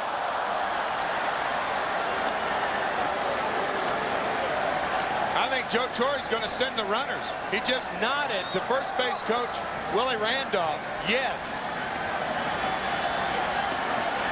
Risky with O'Neill. With Smoltz on the mound, this could be the old strike him out, throw him out double play. If they start the runners.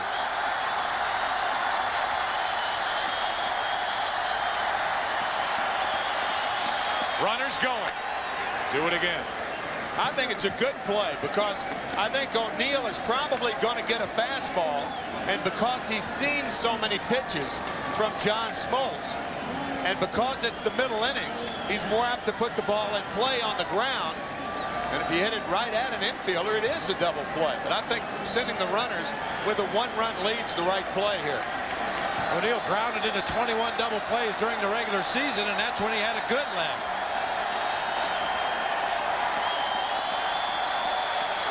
Going again. Hard hit to Lemke. They avoid the double play, and it's second and third, 2 out. By sending Fielder and Strawberry, the inning continues.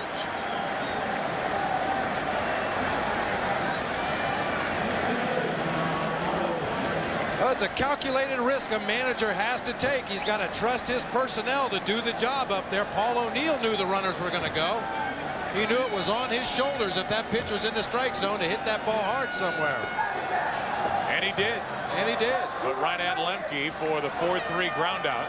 And it's second and third, 2 out for Mariano Duncan.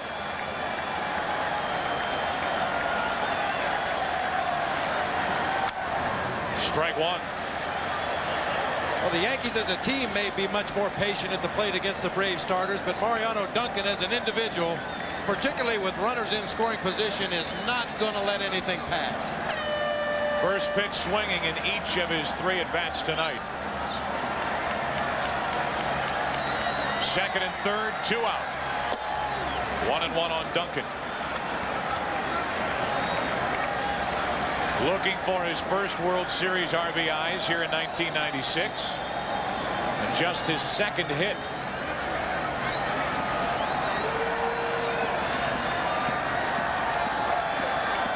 Smoltz trying to keep it a 1-run game.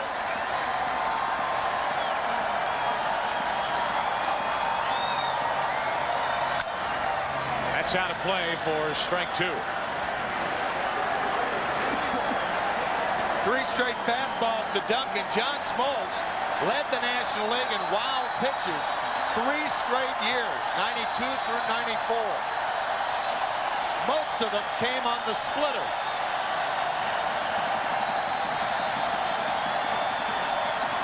He had 10 this year.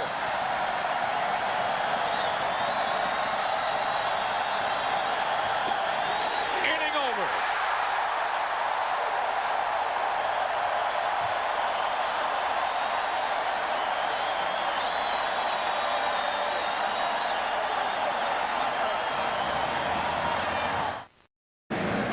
We are into the bottom of the 6th inning. Andy Pettitte has allowed only 1 hit so far. There have been 4 World Series one-hitters. Ed Ruleback for the Cubs in 1906. Claude Passot for the Cubs in 1945. Bill Bevins for the Yankees in 1947. And Jim Lonborg for Boston in 1967. Interesting thing about Bevins in 1947, he allowed only 1 hit, which was the game winner. Wow. A 2-run double by Cookie Lavagetto to win game 4. The Yankees went on to win that series 4-3. And then, of course, there's that 5th one. But it's interesting with Bevins. You know, you start talking about one-hitters, talk about no-hitters, talk about perfect game, which of course belongs to Don Larson in 1956, October 8th. Pettitte's had that kind of game after a very rocky start in game 1. Smoltz is on to start the inning with a hit. Forget the one-hitter, and the tying run is on in the 6th.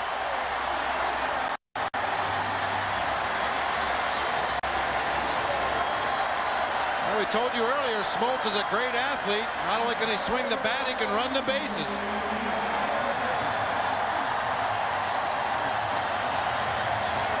Cut fastball from Pettit, tries to get inside on Smoltz. He'll have nothing to do with that. Hooks the ball into left field. So the tying run is on here in the 6th inning. Here's Grissom. He struck out and walked. Bob, you mentioned that John Smoltz could run the bases. John Smoltz has 3 postseason stolen bases, 91, 92, and last year.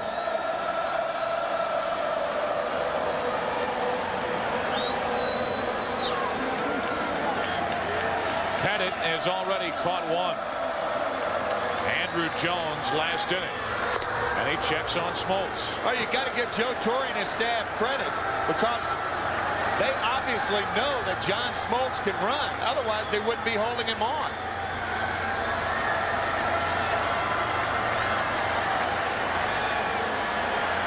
Grissom showed bunt on the first pitch from Pettit. Again, strike one.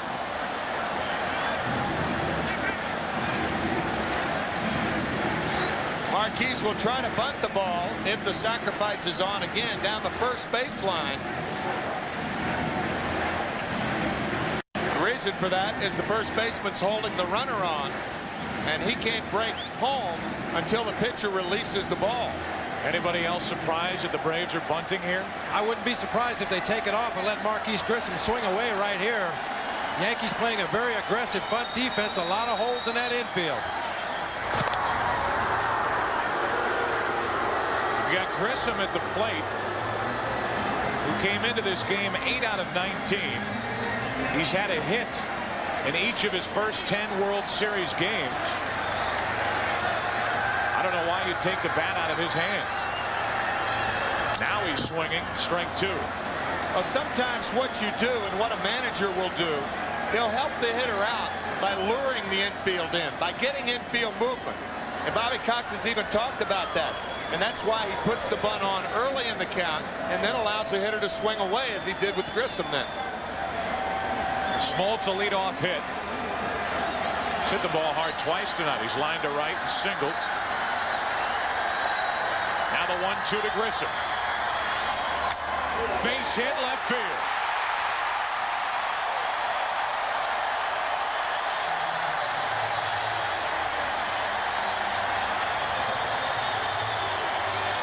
Now we're going to see a bunt. Bet your house on it.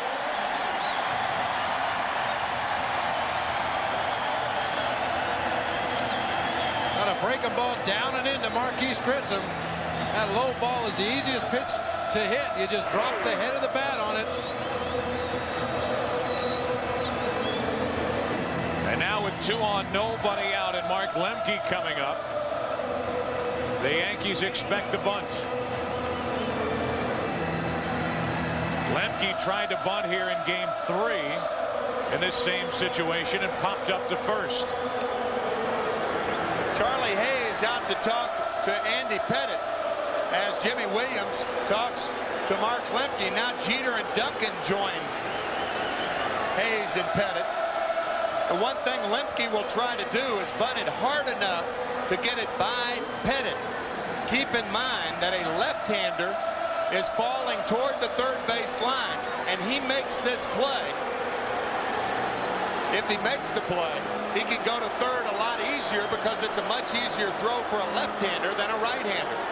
Well, there's all kinds of conferences going on now. Mel Stottlemyre apparently saw the confusion at the mound. There can be no confusion in a bunt situation. Everybody needs to know where the other players are going to be, know where you're going to try to get the out. Pat Corrales, the first base coach, goes out and talks to the runner, John Smoltz, at second base. All kinds of communicating going on out there. Another thing that certainly would be to the advantage of the Braves, as you mentioned, John Smoltz, a good base runner, and he's a fast base runner. Not only good, but he can run. Tying and go-ahead runs on. Nobody out here in the 6th inning. Yankees leading by 1.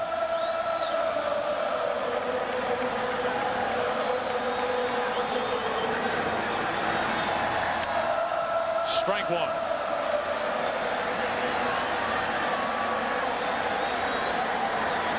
You can bet Lemke is fighting himself to get that bunt effort here in game 3 out of his head when he popped it up to the first baseman in a key situation.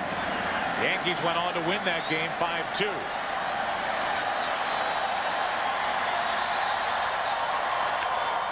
To Pettit. His throw to third. Out.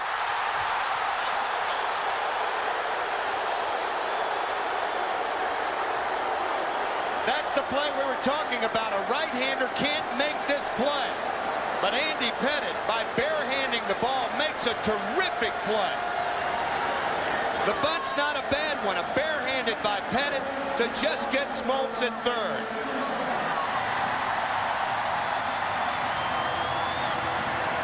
Amazing for Andy Pettit, only 24 years old, in his second World Series game. You talk about poise.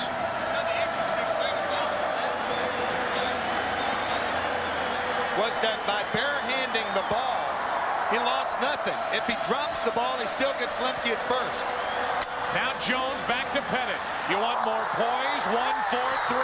Inning over, and the Yankees hold on to the lead. After 6, 1-0 New York. Back to Fulton County after this from your local Fox station.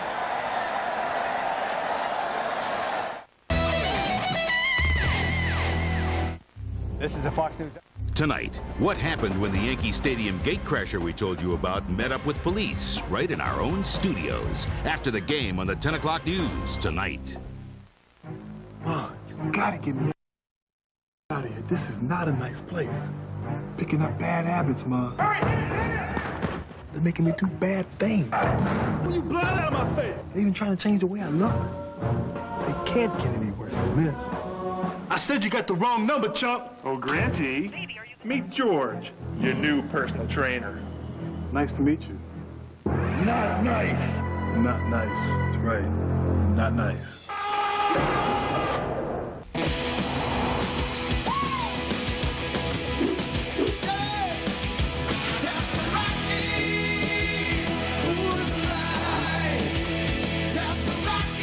Coors Light.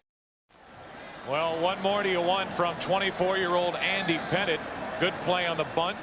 Outstanding on the double play. Makes the transition from the glove to the throwing hand very quickly. A good feed right over the base. Nothing to it. We have played 6. It's 1-0 New York, and Leyritz will lead it off. Smoltz has struck out 9. John's postseason strikeout high is 10, which came in the NLCS in 1993 against Philadelphia, Game 4. The Yankees are having fun. Well, Don Zimmer had a long conversation with Andy Pettit. I'm sure it was regarding if Jim Leyritz gets on base and he's asked to bunt, what to do if the Braves charge down his throat again. 2-0 on Leyritz. Now 3-0 as Smoltz wanted that call, didn't get it.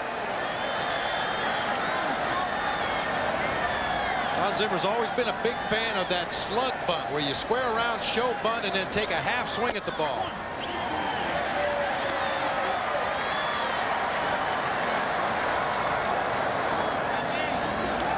Leyritz leading it off. He's struck out. He's singled. Off the end of the bat, down the right field line. Die, can't get there. Good effort. Strike 2.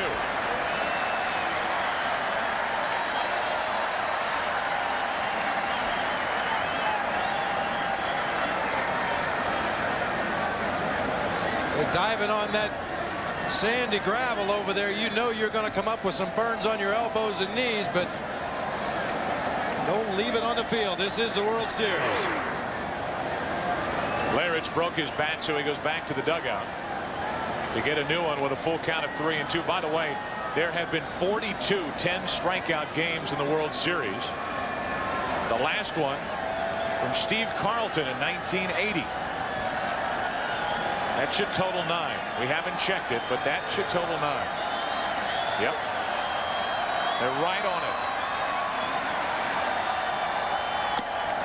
A leadoff walk. Well, we've left you hanging long enough on our Aflac trivia question. Who are the players with the most career home runs and most career wins at Fulton County Stadium? For Dale Murphy, and that is right, 205. And Phil Niekro, the most career wins here at this ballpark, 130. And their numbers are retired. Murphy, the two-time MVP.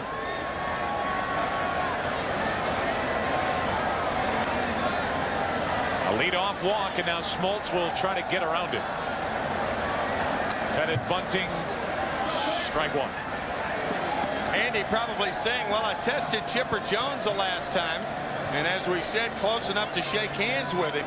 Chipper Jones catching that bunt in foul territory about 10 feet from home plate.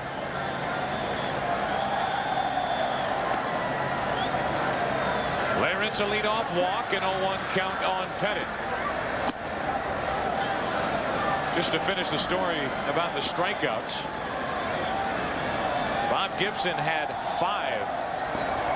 10 strikeout games. The record, of course, set by Gibson, 17. 1968 with a catcher named McCarver behind the plate.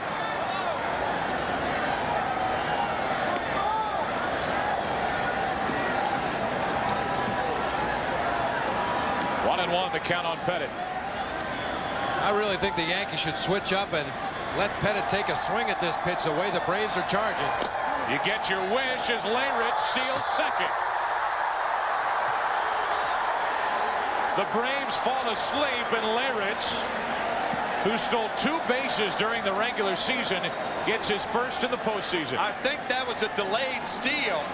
Javier Lopez blinded, and you could see the delay of the infielders covering. That would give, nope, he took off right away. It was not a delayed steal. Oh, with a left-handed hitter, somebody's got to let him know.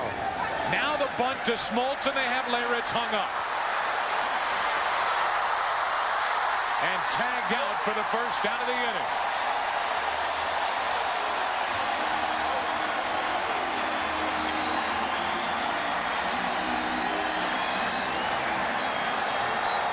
The fielder's choice 1-5-6, and Leyritz, who stole second, is erased between second and third.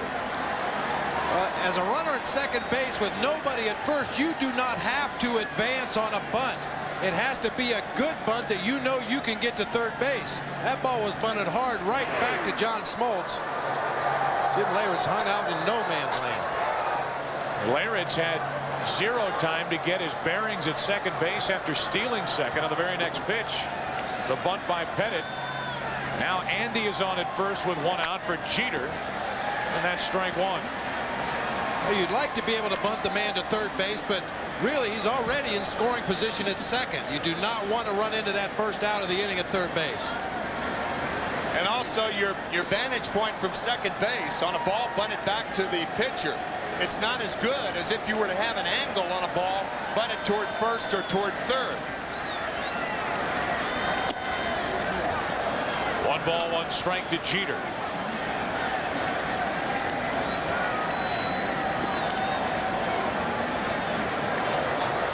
That's a good point, though, Bob. And I think Joe Torre telling Jim Leyritz that you don't have to go if the ball's not a good bunt.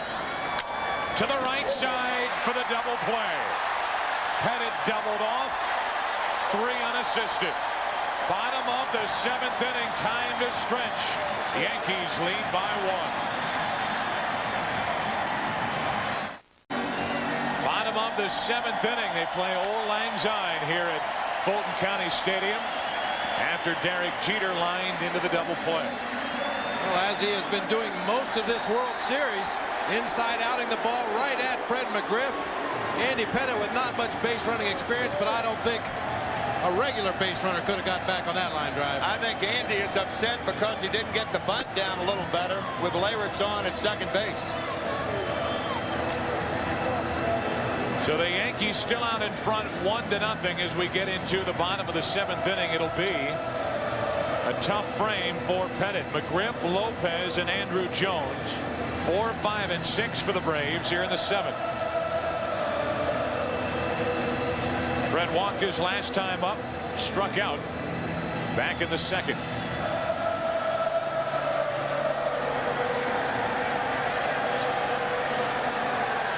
I think particularly out over the plate against the left-hander. Back to Pettit, through Jeter. The leadoff man is on.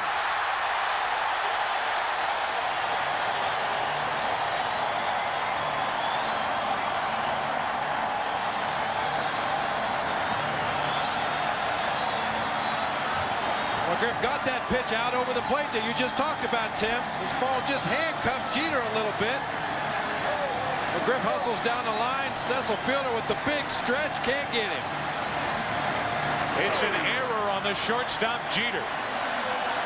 And one error on each side tonight.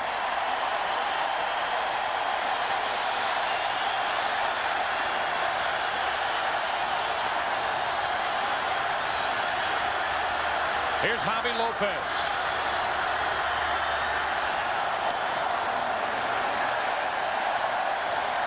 Each error made tonight. There's that ball hit by McGriff. Pettit tries to go behind his back. Jeter bobbles. Had he come up cleanly, McGriff's out. But both errors that were made tonight made to lead off the inning. The Yankees capitalized. The Braves hope they do. The other error belongs to Grissom. A two-base error on a ball hit by Charlie Hayes leading off the fourth.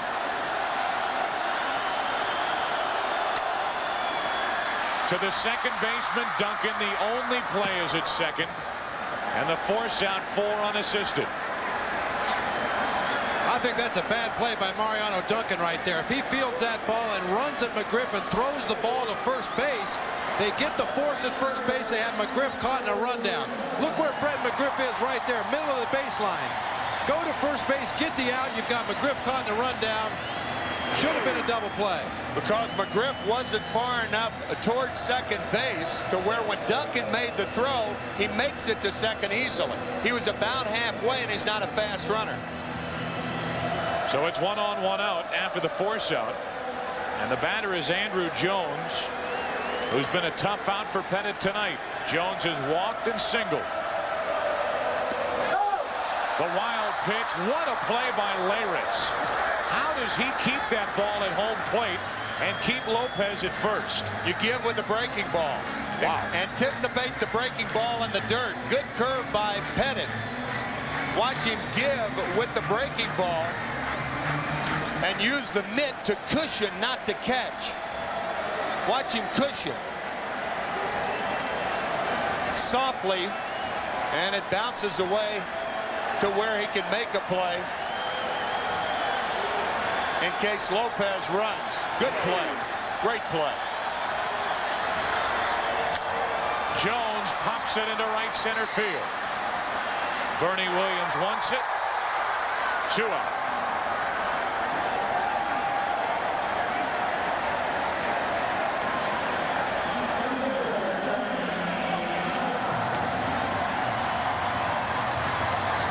We saw some miscommunication earlier between Grissom and Dye. Look at Bernie Williams.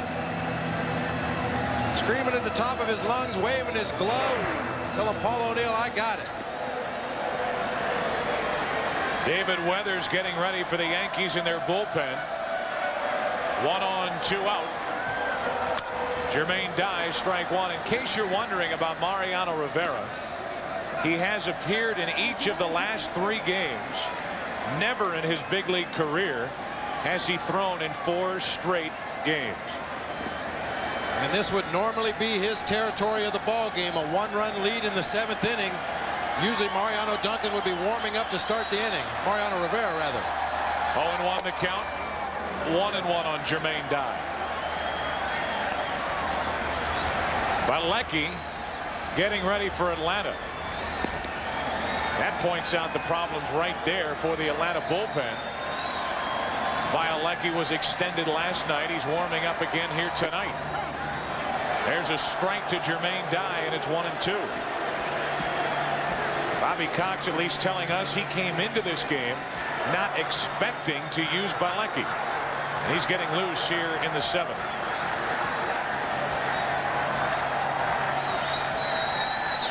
One on, 2 out. 2-2 on Dye.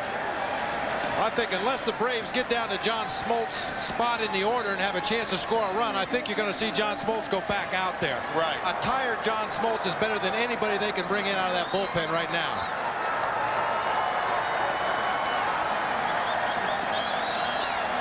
2 balls, 2 strikes on Dye. Back to Pettit. Plenty of time. Inning over. Andy Pettit pitches around a leadoff error now after 7 in Game 5. Yankees still lead by 1. We played 7 here in Game 5. Series tied 2 games apiece. 1-0 New York as they bat in the 8th inning. High above Atlanta, our shots are from the Goodyear Blimp Stars and Stripes.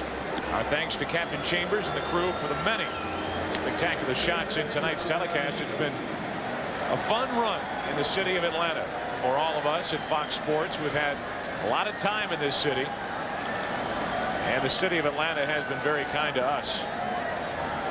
And the fans really turned it around from the first 2 games of the NLCS. They seem to be a little blasé. A few extra seats here at Fulton County Stadium, but when the Cardinals pushed him to the wall, the fans responded in a big way. They are here for the final game at Fulton County Stadium. Here's Charlie Hayes leading it off. Strike 1. How about the matchup for Game 6? Right into your living room here. Duck. John Smoltz working strong into the 8th inning. Game 6 will have Greg Maddux and Jimmy Key. A rematch of Game 2. That game will take place at Yankee Stadium on Saturday night. 7:30 Eastern right here on Fox. It's Hayes, Williams, and Fielder. Breaking ball is just low. And a 1-2 count on Charlie Hayes. And the 8th inning of this game becomes pivotal. The bottom of the 8th. This slider just missing from Smoltz. Just a wee bit low.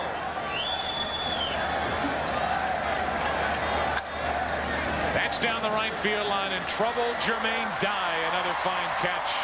They had Hayes played perfectly. Week after week, New York Undercover tackles the issues torn from today's headlines and brings you the stories that are happening right here, right now. New York Undercover returns with a brand new episode on Halloween night next Thursday, right here on Nonstop Fox. They have taken the trip to Atlanta with us. Michael DeLorenzo and Malik Yoba, the stars of New York Undercover. Bernie Williams gets into one to right. Jermaine Dye back to get it 2 out.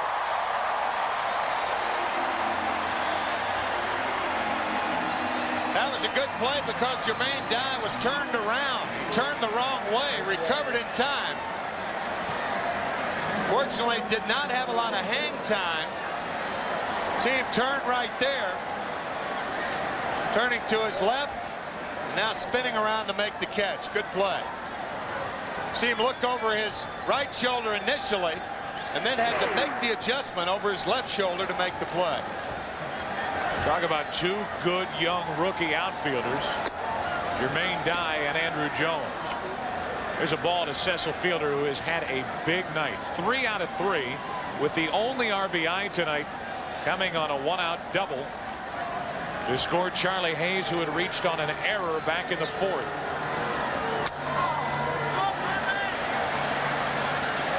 Back behind home plate and out of play. 1 ball, 1 strike. Joe and Bob, the reason I was talking about the bottom of the 8th inning, if Andy Pettit can make it through the bottom of the 8th and Wetland could save it, the Yankees go home 3 games to 2. You have a rested Mariano Rivera for Saturday night, and Joe Torre can go back to that 6-2-1 to even the odds against Greg Maddux, who was spectacular the last time at Yankee Stadium. And there's Wetland loosening up. 1-1 on Fielder. He singled twice and doubled. Strike 2. Boy, a nice frame right there by Javi Lopez. Pulled that ball right back over the outside part of the plate and got the call.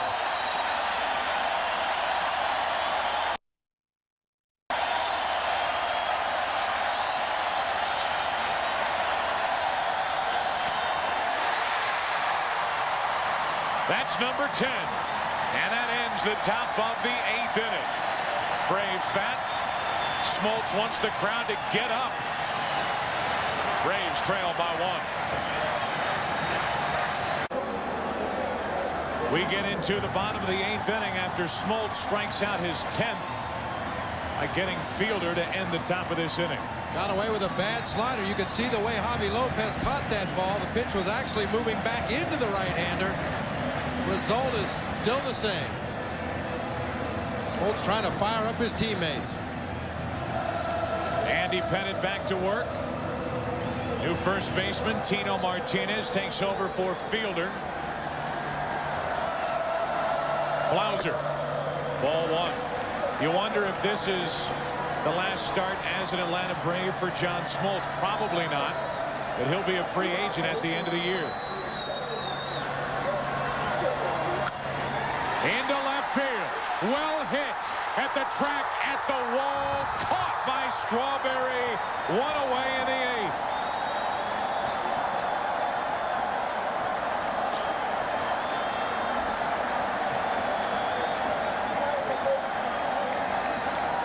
What a remarkable play by a man with a broken big toe on his right foot. And that reach didn't hurt either. Not so sure that Tim Raines could have gotten to this ball.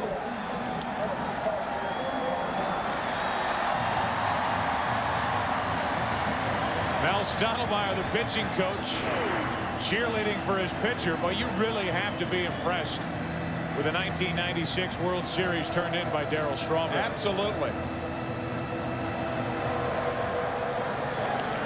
The running catch literally at the wall to Rob Blauser now. Mike Mordecai off the bench. He'll hit for Smoltz. A 6'6" frame and a wingspan like an eagle. Catches the ball right before crashing into the wall. To the shortstop Jeter. It eats him up. Still got him. 2 gone.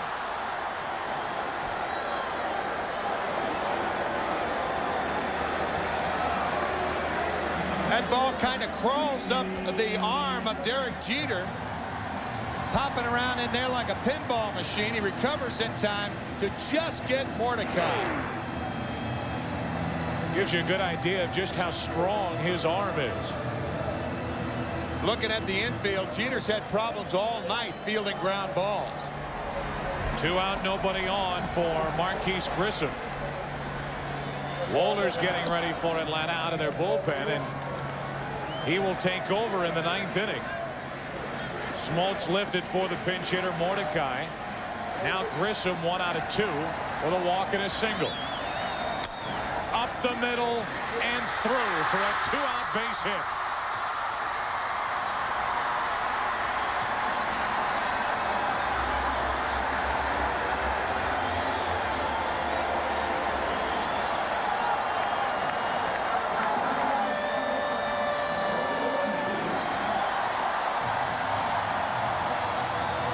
Andy Pettitte not having a lot of luck fielding balls back through the box today, other than the double play that he started. He's trying to field one behind his back, and that time I think he was fooled. The ball wasn't hit as hard as he thought it was. So the 2-out hit. The inning continues for Mark Lemke, trying to keep a 13-game postseason hitting streak alive. He's 0 for 3, and he takes ball 1.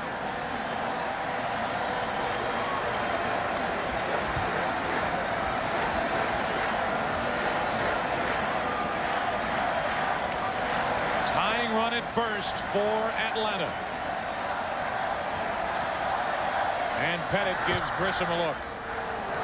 Grissom has 1 stolen base in this game. The other stolen base by Andrew Jones. Count in Mark Lemke's favor. See if Bobby Cox has Lemke take a strike and allow Grissom to steal.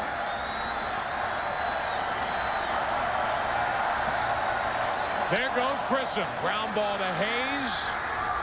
We are through 8. Game 5. Series tied. 2 games apiece. 9th inning. Wohler's in. Yankees up by 1. That's it. Yankees hanging on 1-0 into the ninth.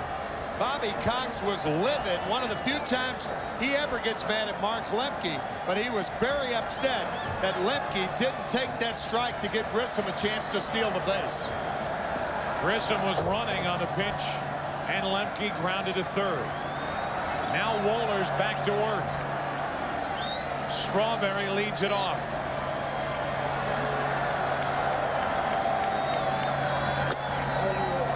Hard to believe that Wohlers last night in 2 innings allowed the 3 runs and the home run by Leyritz, but 6 hits.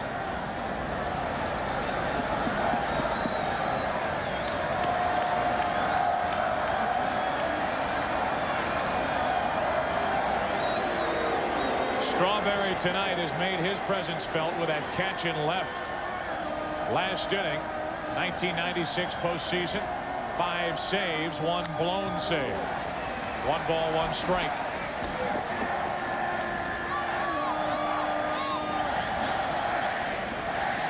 O'Neill next, and then Duncan.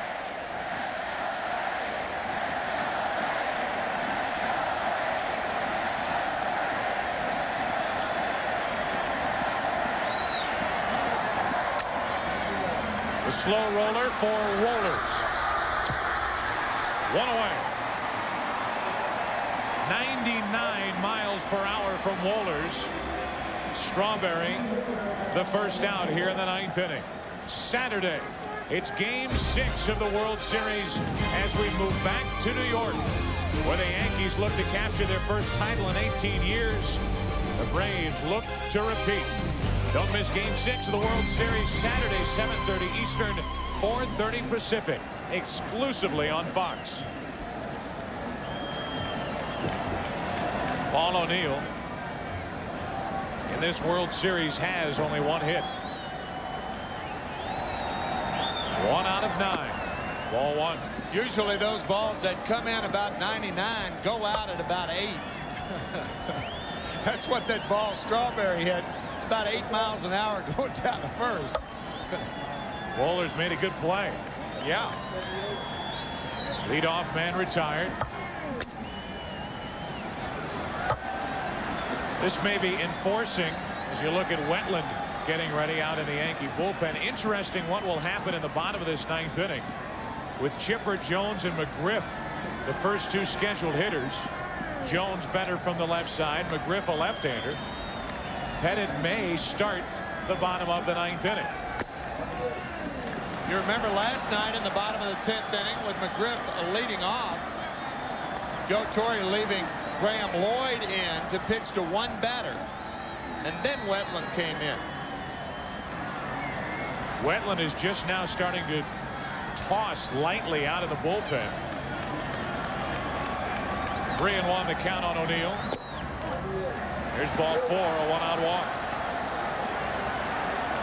I think you're right on, Joe. If John Wetland was going to start this inning, he would be cranking it up a lot quicker than he is right now. He's just playing a casual game of catch.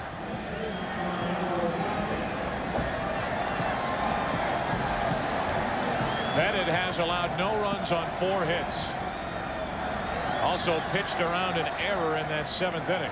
And he has 2 complete games this year during the regular season and only 1 shutout. 1 on, 1 out for Mariano Duncan.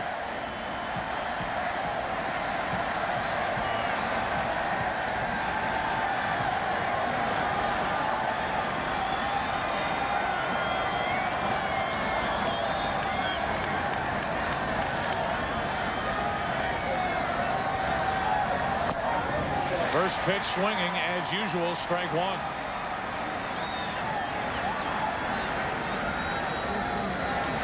Bobby Cox defended his decision to bring Wohlers in last night in the 8th inning, saying I could pitch him 2 innings tonight and he'd be ready for tomorrow's game. Well, he pitched 2 innings last night, and here he is in game 5.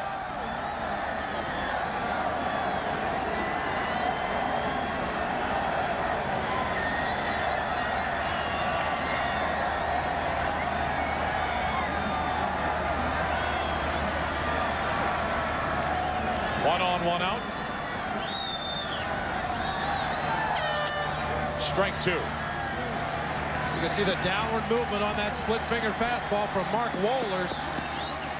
Has not yet gone to the slider that was his downfall in last night's ball game.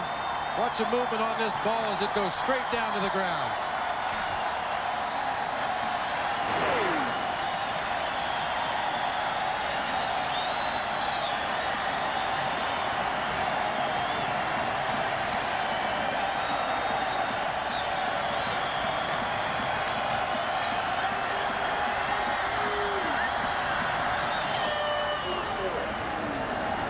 One and two.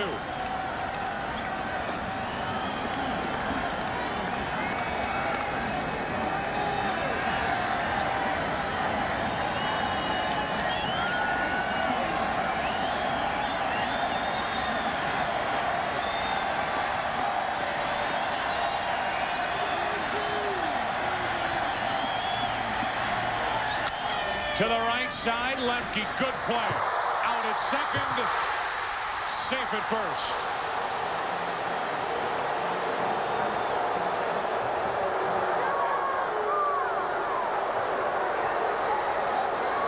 Fine play by Mark Lemke, who's shaking his head. Watch this play. Going to his left, short hop, perfect throw to Jeff Blauser. Duncan just beat it. It's always tougher to turn that double play from second to short to first because of the time involved in turning the body around, making that throw to short. Duncan on at first, 2 out, and the rematch.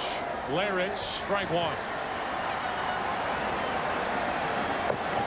One home run in the 1996 World Series last night to tie the game in the 8th inning. A 3-run shot against Wohlers, and I wonder how many sliders you'll see. Nada.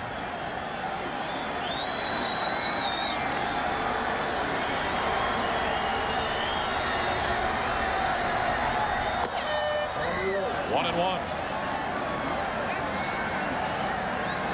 Fastball 98 miles per hour from Wohlers.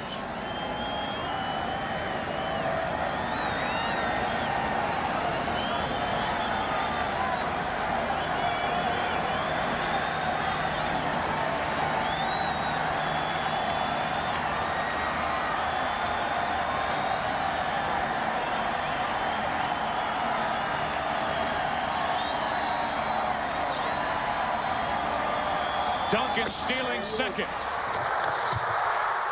Safe.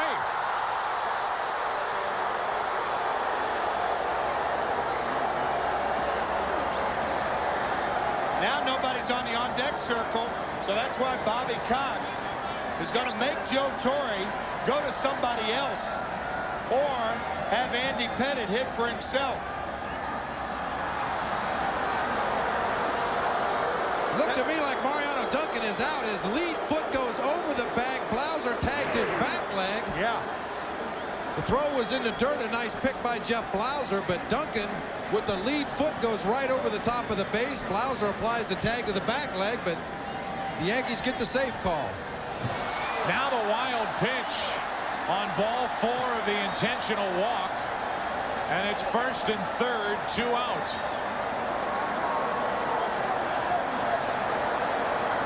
That stolen base by Mariano Duncan could have been the worst thing in the world for the Yankees. This is a wild pitch uncorked. I wonder how many people will remember that. The last wild pitch uncorked at Fulton County Stadium on an intentional walk. Here's the play at second base on the stolen base. You see the lead leg goes over the bag. The tag is made on the back leg.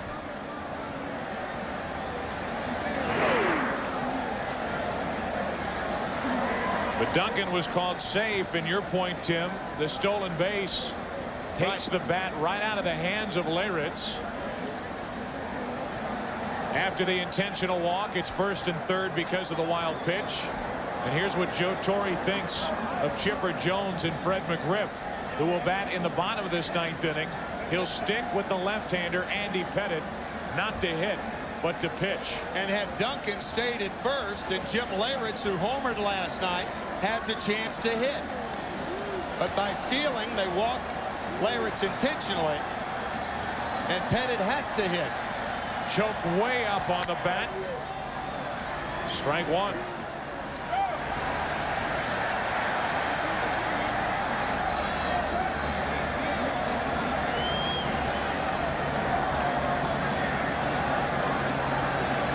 Well, no secret what he's looking for, just has a little trouble catching up to it. Another fastball in the high 90s from Mark Wohlers. Runners at the corner, 2 out. Pettit pops one into left. Easy for Andrew Jones, and we head to the bottom of the ninth. Heart of the order will bat. Yankees lead by 1. Game, even though it's only 1-0, and the only run on an unearned run scored by the Yankees in the 4th. Pettit back to work. Bottom of the 9th inning. Chipper Jones looks at ball 1.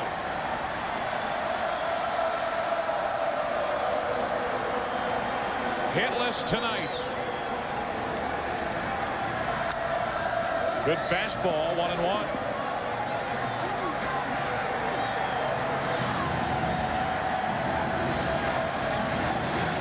Luis Sojo takes over at second base for Mariano Duncan. Strike 2. The last complete game shutout in World Series play was in 1993, Game 5. From Kurt Schilling over Toronto, 2-0. But you wouldn't expect the complete game tonight. Pettit likely in there for the first 2 hitters.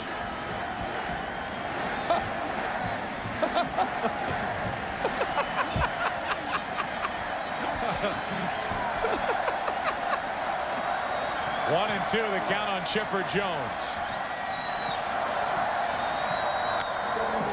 Base hit. Jones digging for second. He's there with nobody out.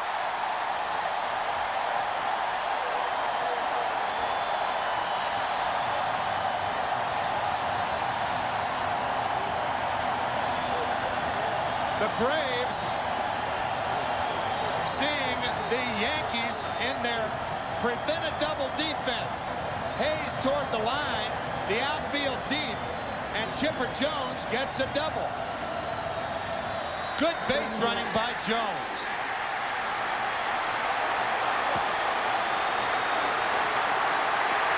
He got that double by hustling out of the batter's box. You don't get a double going from first to second. You get it from going hard right out of the box. Tying run at second for McGriff.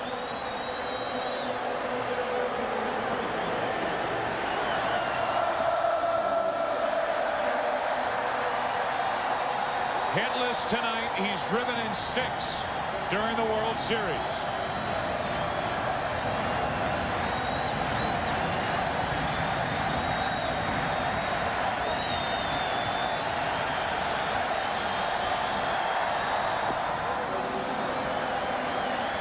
One and 1.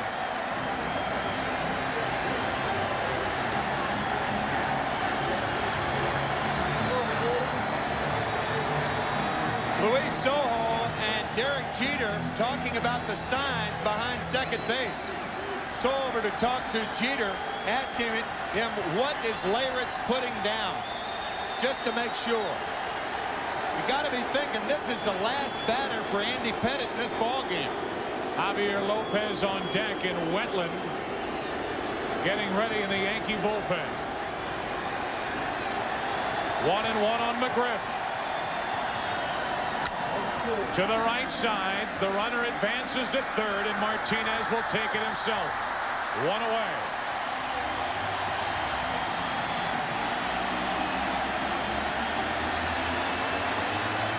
And here comes Joe Torre.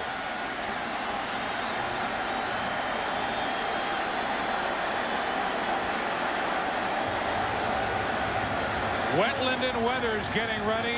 It'll be Wetland. Pettit gone. What an effort. Tying run at third. 1 out. scores no runs on 5 hits. He leaves with a tying run at third, 1 out, and he hands it to Wetland. Joe Torre will be second guessed for leaving Pettit in to hit in the top of this 9th inning. But it's easy to understand why he did it. He has a tired bullpen.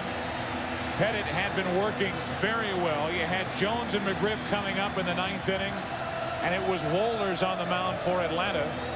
Not easy to bank on a hit against Wohlers. Chipper Jones a hustling double to lead off the inning. McGriff tapped to first. Tying run at third, 1 out. The infield in with Javi Lopez at the plate. Right at Hayes. Jones holds at third, 2 out.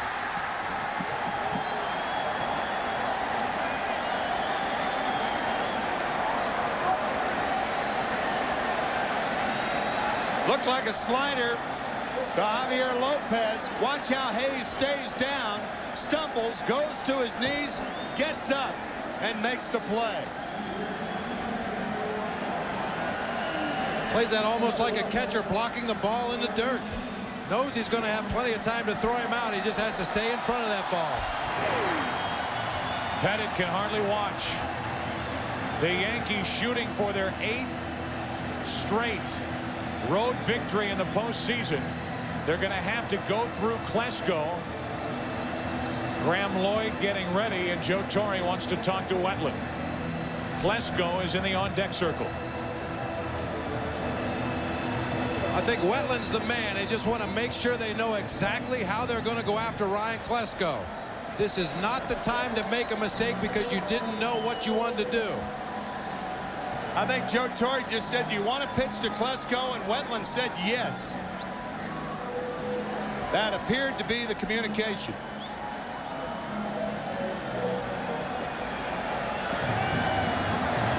Tying run at third, 2 out. And Ryan Klesko off the bench for Atlanta. The alternative would have been a very gutsy move by Joe Torre. Walk Klesko and pitch to Jermaine Dye. Here is the alternative. And by doing this, you're putting the winning run on base. So Joe didn't ask him if he wanted to pitch to him. He asked him if he wanted to walk him. There was that pensive delay on Wetland's part. And he finally said, yeah.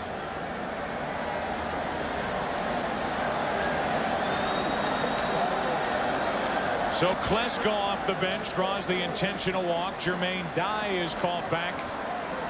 And it will be the former Yankee Luis Polonia. I think Bobby Cox in this situation, not only going with the left-hander against the right-handed pitcher, but realizing that Polonia with good speed could beat out an infield hit and tie the game. Off the bench for Atlanta, their pinch hitters are 0 for their last 21 during the postseason. A major league record, 0 for 18 this postseason. I don't think Pettit's looked up yet. Unless there's a television set on the floor of that dugout, he has not looked up since he went to the bench. Runners at first and third, 2 out. Bottom of the 9th inning with the Yankees leading by 1.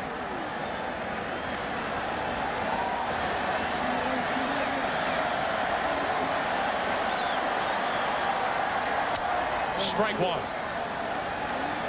Polonia, a very good low ball hitter. Sure enough, Wetland starts him out with a fastball. One of those situations in a game where you go right to a hitter's weakness and stay there.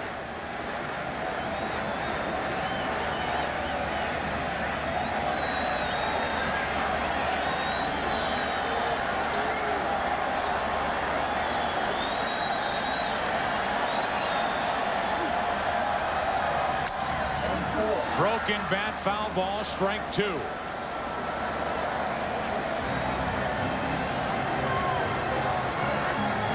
Another high, hard one from John Wetland.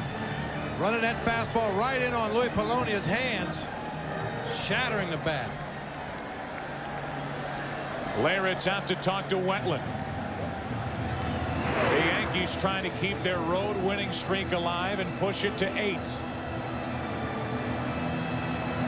Trying to take a 3-games-to-2 advantage as this series heads back to Yankee Stadium. Game 6 Saturday night. The 0-2. Bologna stays alive.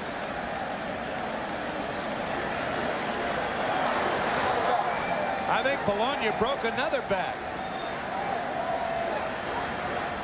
That's what hitters call an emergency swing. It was a pitch too close to take, but not really good enough to hit. So just try to slap it out of play and force Wetland to throw one more pitch. Yeah, Bob, that's what makes him dangerous in this situation. He is such a fast runner.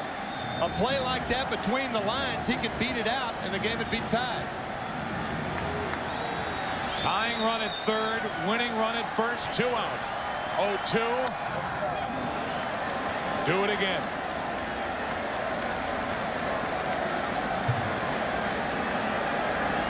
What a start for 24-year-old Andy Pettitte tonight.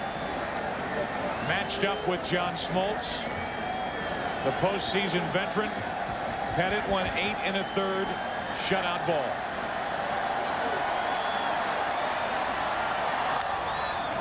Bologna battling.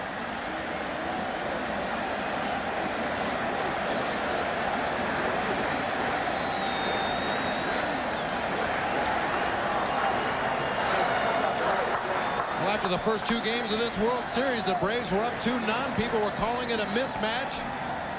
The Yankees are 1 out away from going back to New York with a 3-2 lead. Runners at the corners, 2 out. Still an 0-2 count on Bologna. And the Braves 90 feet away from tying it.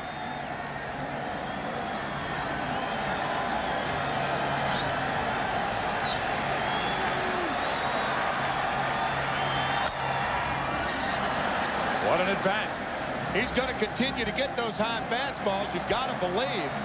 You can't waste a pitch here in the dirt because of the chance of a pass ball wild pitch. Steady diet of high fastballs. Bologna doing a good job of fighting them off, but just not quite able to get on top of it and put it in play. Bologna has fouled off 6 straight. 0-2 from Wetland. Into right field. O'Neill is there. Ball game. Yankees win 1-0 as Wetland saves it for Andy Pettitte.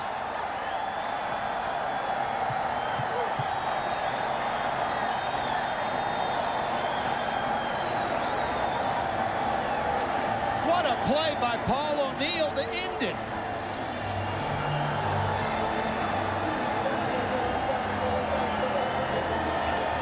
O'Neill with that bad hamstring we've been talking about. Full extension at the end of that play. Comes up limping. Yeah.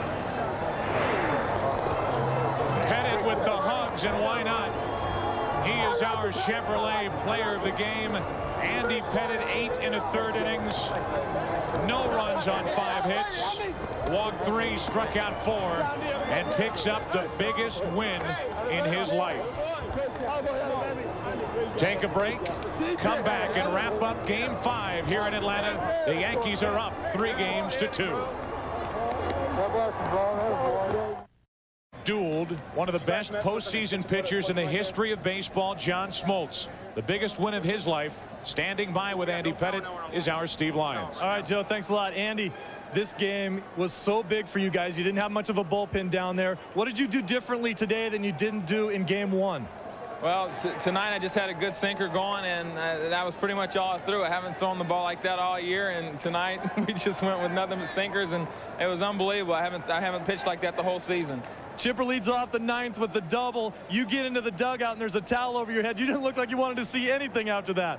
Well, I've just been praying for John. I prayed for him all year whenever he comes in and closes the game out, and I was just hoping one more time he'd get one for me. Now, fundamentals have been a big key to this series. So far, the Braves haven't done it, and you guys have made it. You come up with a big play on that bunt play by Lemke in the 6th. Were you sure that you had Smoltz at third when you turned to throw? Well, I just knew, Jimmy had told me if he bunts it back to me, if it's coming back pretty hard, to go to third, and I tried barehanding it, and I just went for it. I knew, and I just tried making a throw and tried getting him. What is the deal with this ball club? You're now 8-0 on the road. It's tremendous. You almost go home to a home field disadvantage. I don't know. I've been telling everybody, I don't know if we get a little too hyped up or a little too pumped up at home. The excitement of the stadium and the crowd, and we just need to figure out some way to bring it down a notch and relax and play our game. All right, excellent job, Andy. We'll be back with some more World Series coverage. In fact, we're going to go over to Chip Carey right now. Chip? Okay, Steve, thank you very much. What a way to close out this great ballpark, Atlanta Fulton County Stadium. The last game here, just like the last game last year, a 1-0 decision. The only difference, the Braves lose it today to the Yankees. We'll continue our coverage of the 1996 World Series from Atlanta right after this timeout. Yankees win the game. They lead the World Series 3-2, with the next 2 games coming up this weekend, if necessary, at Yankee Stadium in the Bronx. The big key so far has been the New York Yankees bullpen. John Wetland has anchored that group all year long. He got the save today, and he's standing by with Steve Lyons. All right, Chip, thanks a lot. John Wetland, you've been in a Yankee uniform for a few years now. I got to think this is the biggest save of your career. Most definitely. Obviously coming in such a big game in the World Series, and the fact that it was a real tough one, too, a guy on third and 1 out, put the pressure on. Polonio comes up, hits the ball in the gap. Looked like the ball took off on a kneel a little bit. Were you afraid that he might not make that play? I was afraid when I let go of the ball. I knew that I didn't really put the juice on it that I wanted to, and it kind of came out funny, and, I was looking for him to hit the ball in the air. He was behind on all the fastballs, and I didn't want to make a mistake with a breaking pitch. And he hit it in the air all right, and almost hit it in the air a little too good. All right, nice job, John. Chip, let's go back to you. Okay, Steve, thank you very much. It's been 90 years since the road teams have won the first 5 games of the World Series. It's happened again in 1996, and we'll see if the Yankees can clinch it starting Saturday night in New York. The Yankees lead the World Series 3-2. Luis Polonia and the Braves denied tonight. We'll have more in a moment. Team in 1-run decisions in Major League Baseball. The Yankees were 25-16 in 1-run games. They win a thriller 1-0 here in Atlanta, the final game ever played at Atlanta's Fulton County Stadium. Next year, of course, they'll move across the street into beautiful new Olympic Stadium, which will, of course, be called Ted Turner Park. Former Yankee Dave Winfield is standing by with me as well tonight. Dave, this has to be a huge win, not only for the Yankee Ball Club, but the city of New York as well. They waited a long time to get back to the series. Now they're in a position to win it for the first time since '78. Oh, man, this is a big, big game for the Yankees. Once again, at the top of the show, remember I said that the Atlanta Braves were just doing little things that were leaving the door open for the Yankees to take advantage of it. Think back to the 4th. Fly ball to the outfield, miscommunication between Grissom and Dye over in right field. The ball rolled up Grissom's arm for an error. Yankees capitalized on it, and that was all the scoring of the day. Yeah, no question about it, Dave. Little mistakes mean an awful lot in the World Series. John Smoltz and Andy Pettitte, both of them pitched tremendous ball games. It's somewhat ironic. Last year, the Braves win the World Series with a solo home run from David Justice, a 1-0 decision. They lose the last game in this ballpark 1-0, and now have to go to New York and knock off the New York Yankees in a very hostile environment. Well, as you said, you mentioned earlier, this is the first time since in 90 years that to start a series that they have won 5 road games. And if, in fact, Atlanta is going to try to win this thing, they're going to have to set a new record and make it 6 or 7 road wins. Yeah, for the Braves, though, they feel very confident. They'll have Greg Maddux going in Game 6 Saturday. He pitched a masterpiece up in New York. Really was impressive at Yankee Stadium. Game 7, if necessary, the Braves will have Tom Glavine going. The Yankees in Game 6 will have Jimmy Key and then David Cone lying back for a potential Game 7 in New York. So great pitching matchups at the Yankee Stadium in the Bronx, New York.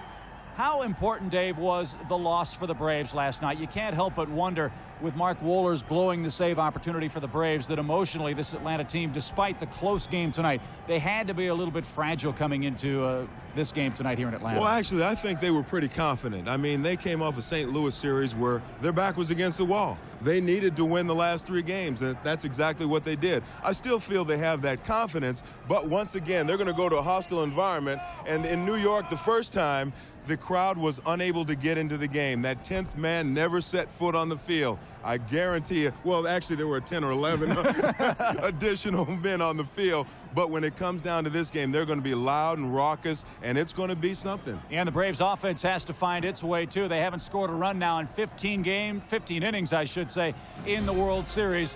You know they'll need to score some runs, obviously, because the Yankees will be jacked up at Yankee Stadium starting Saturday night in the Bronx. Great pitching matchup for Game 6 in New York. The Braves have to win to stay alive. They have the paint master, Greg Maddux, on the hill. 3-1, 123, his postseason mark. Jimmy Key will pitch for the Yankees. We'll have it for you beginning at 7:30 Eastern Time, 4:30 Pacific. It's Game 6 of the World Series. If the Yankees win, they'll be the world champions. An unearned run, the difference tonight, and it was costly. The New York Yankees have won 3 in a row. They lead the World Series 3-2. For our entire crew, this is Chip Carey. We'll see you in New York Saturday. So long, everybody.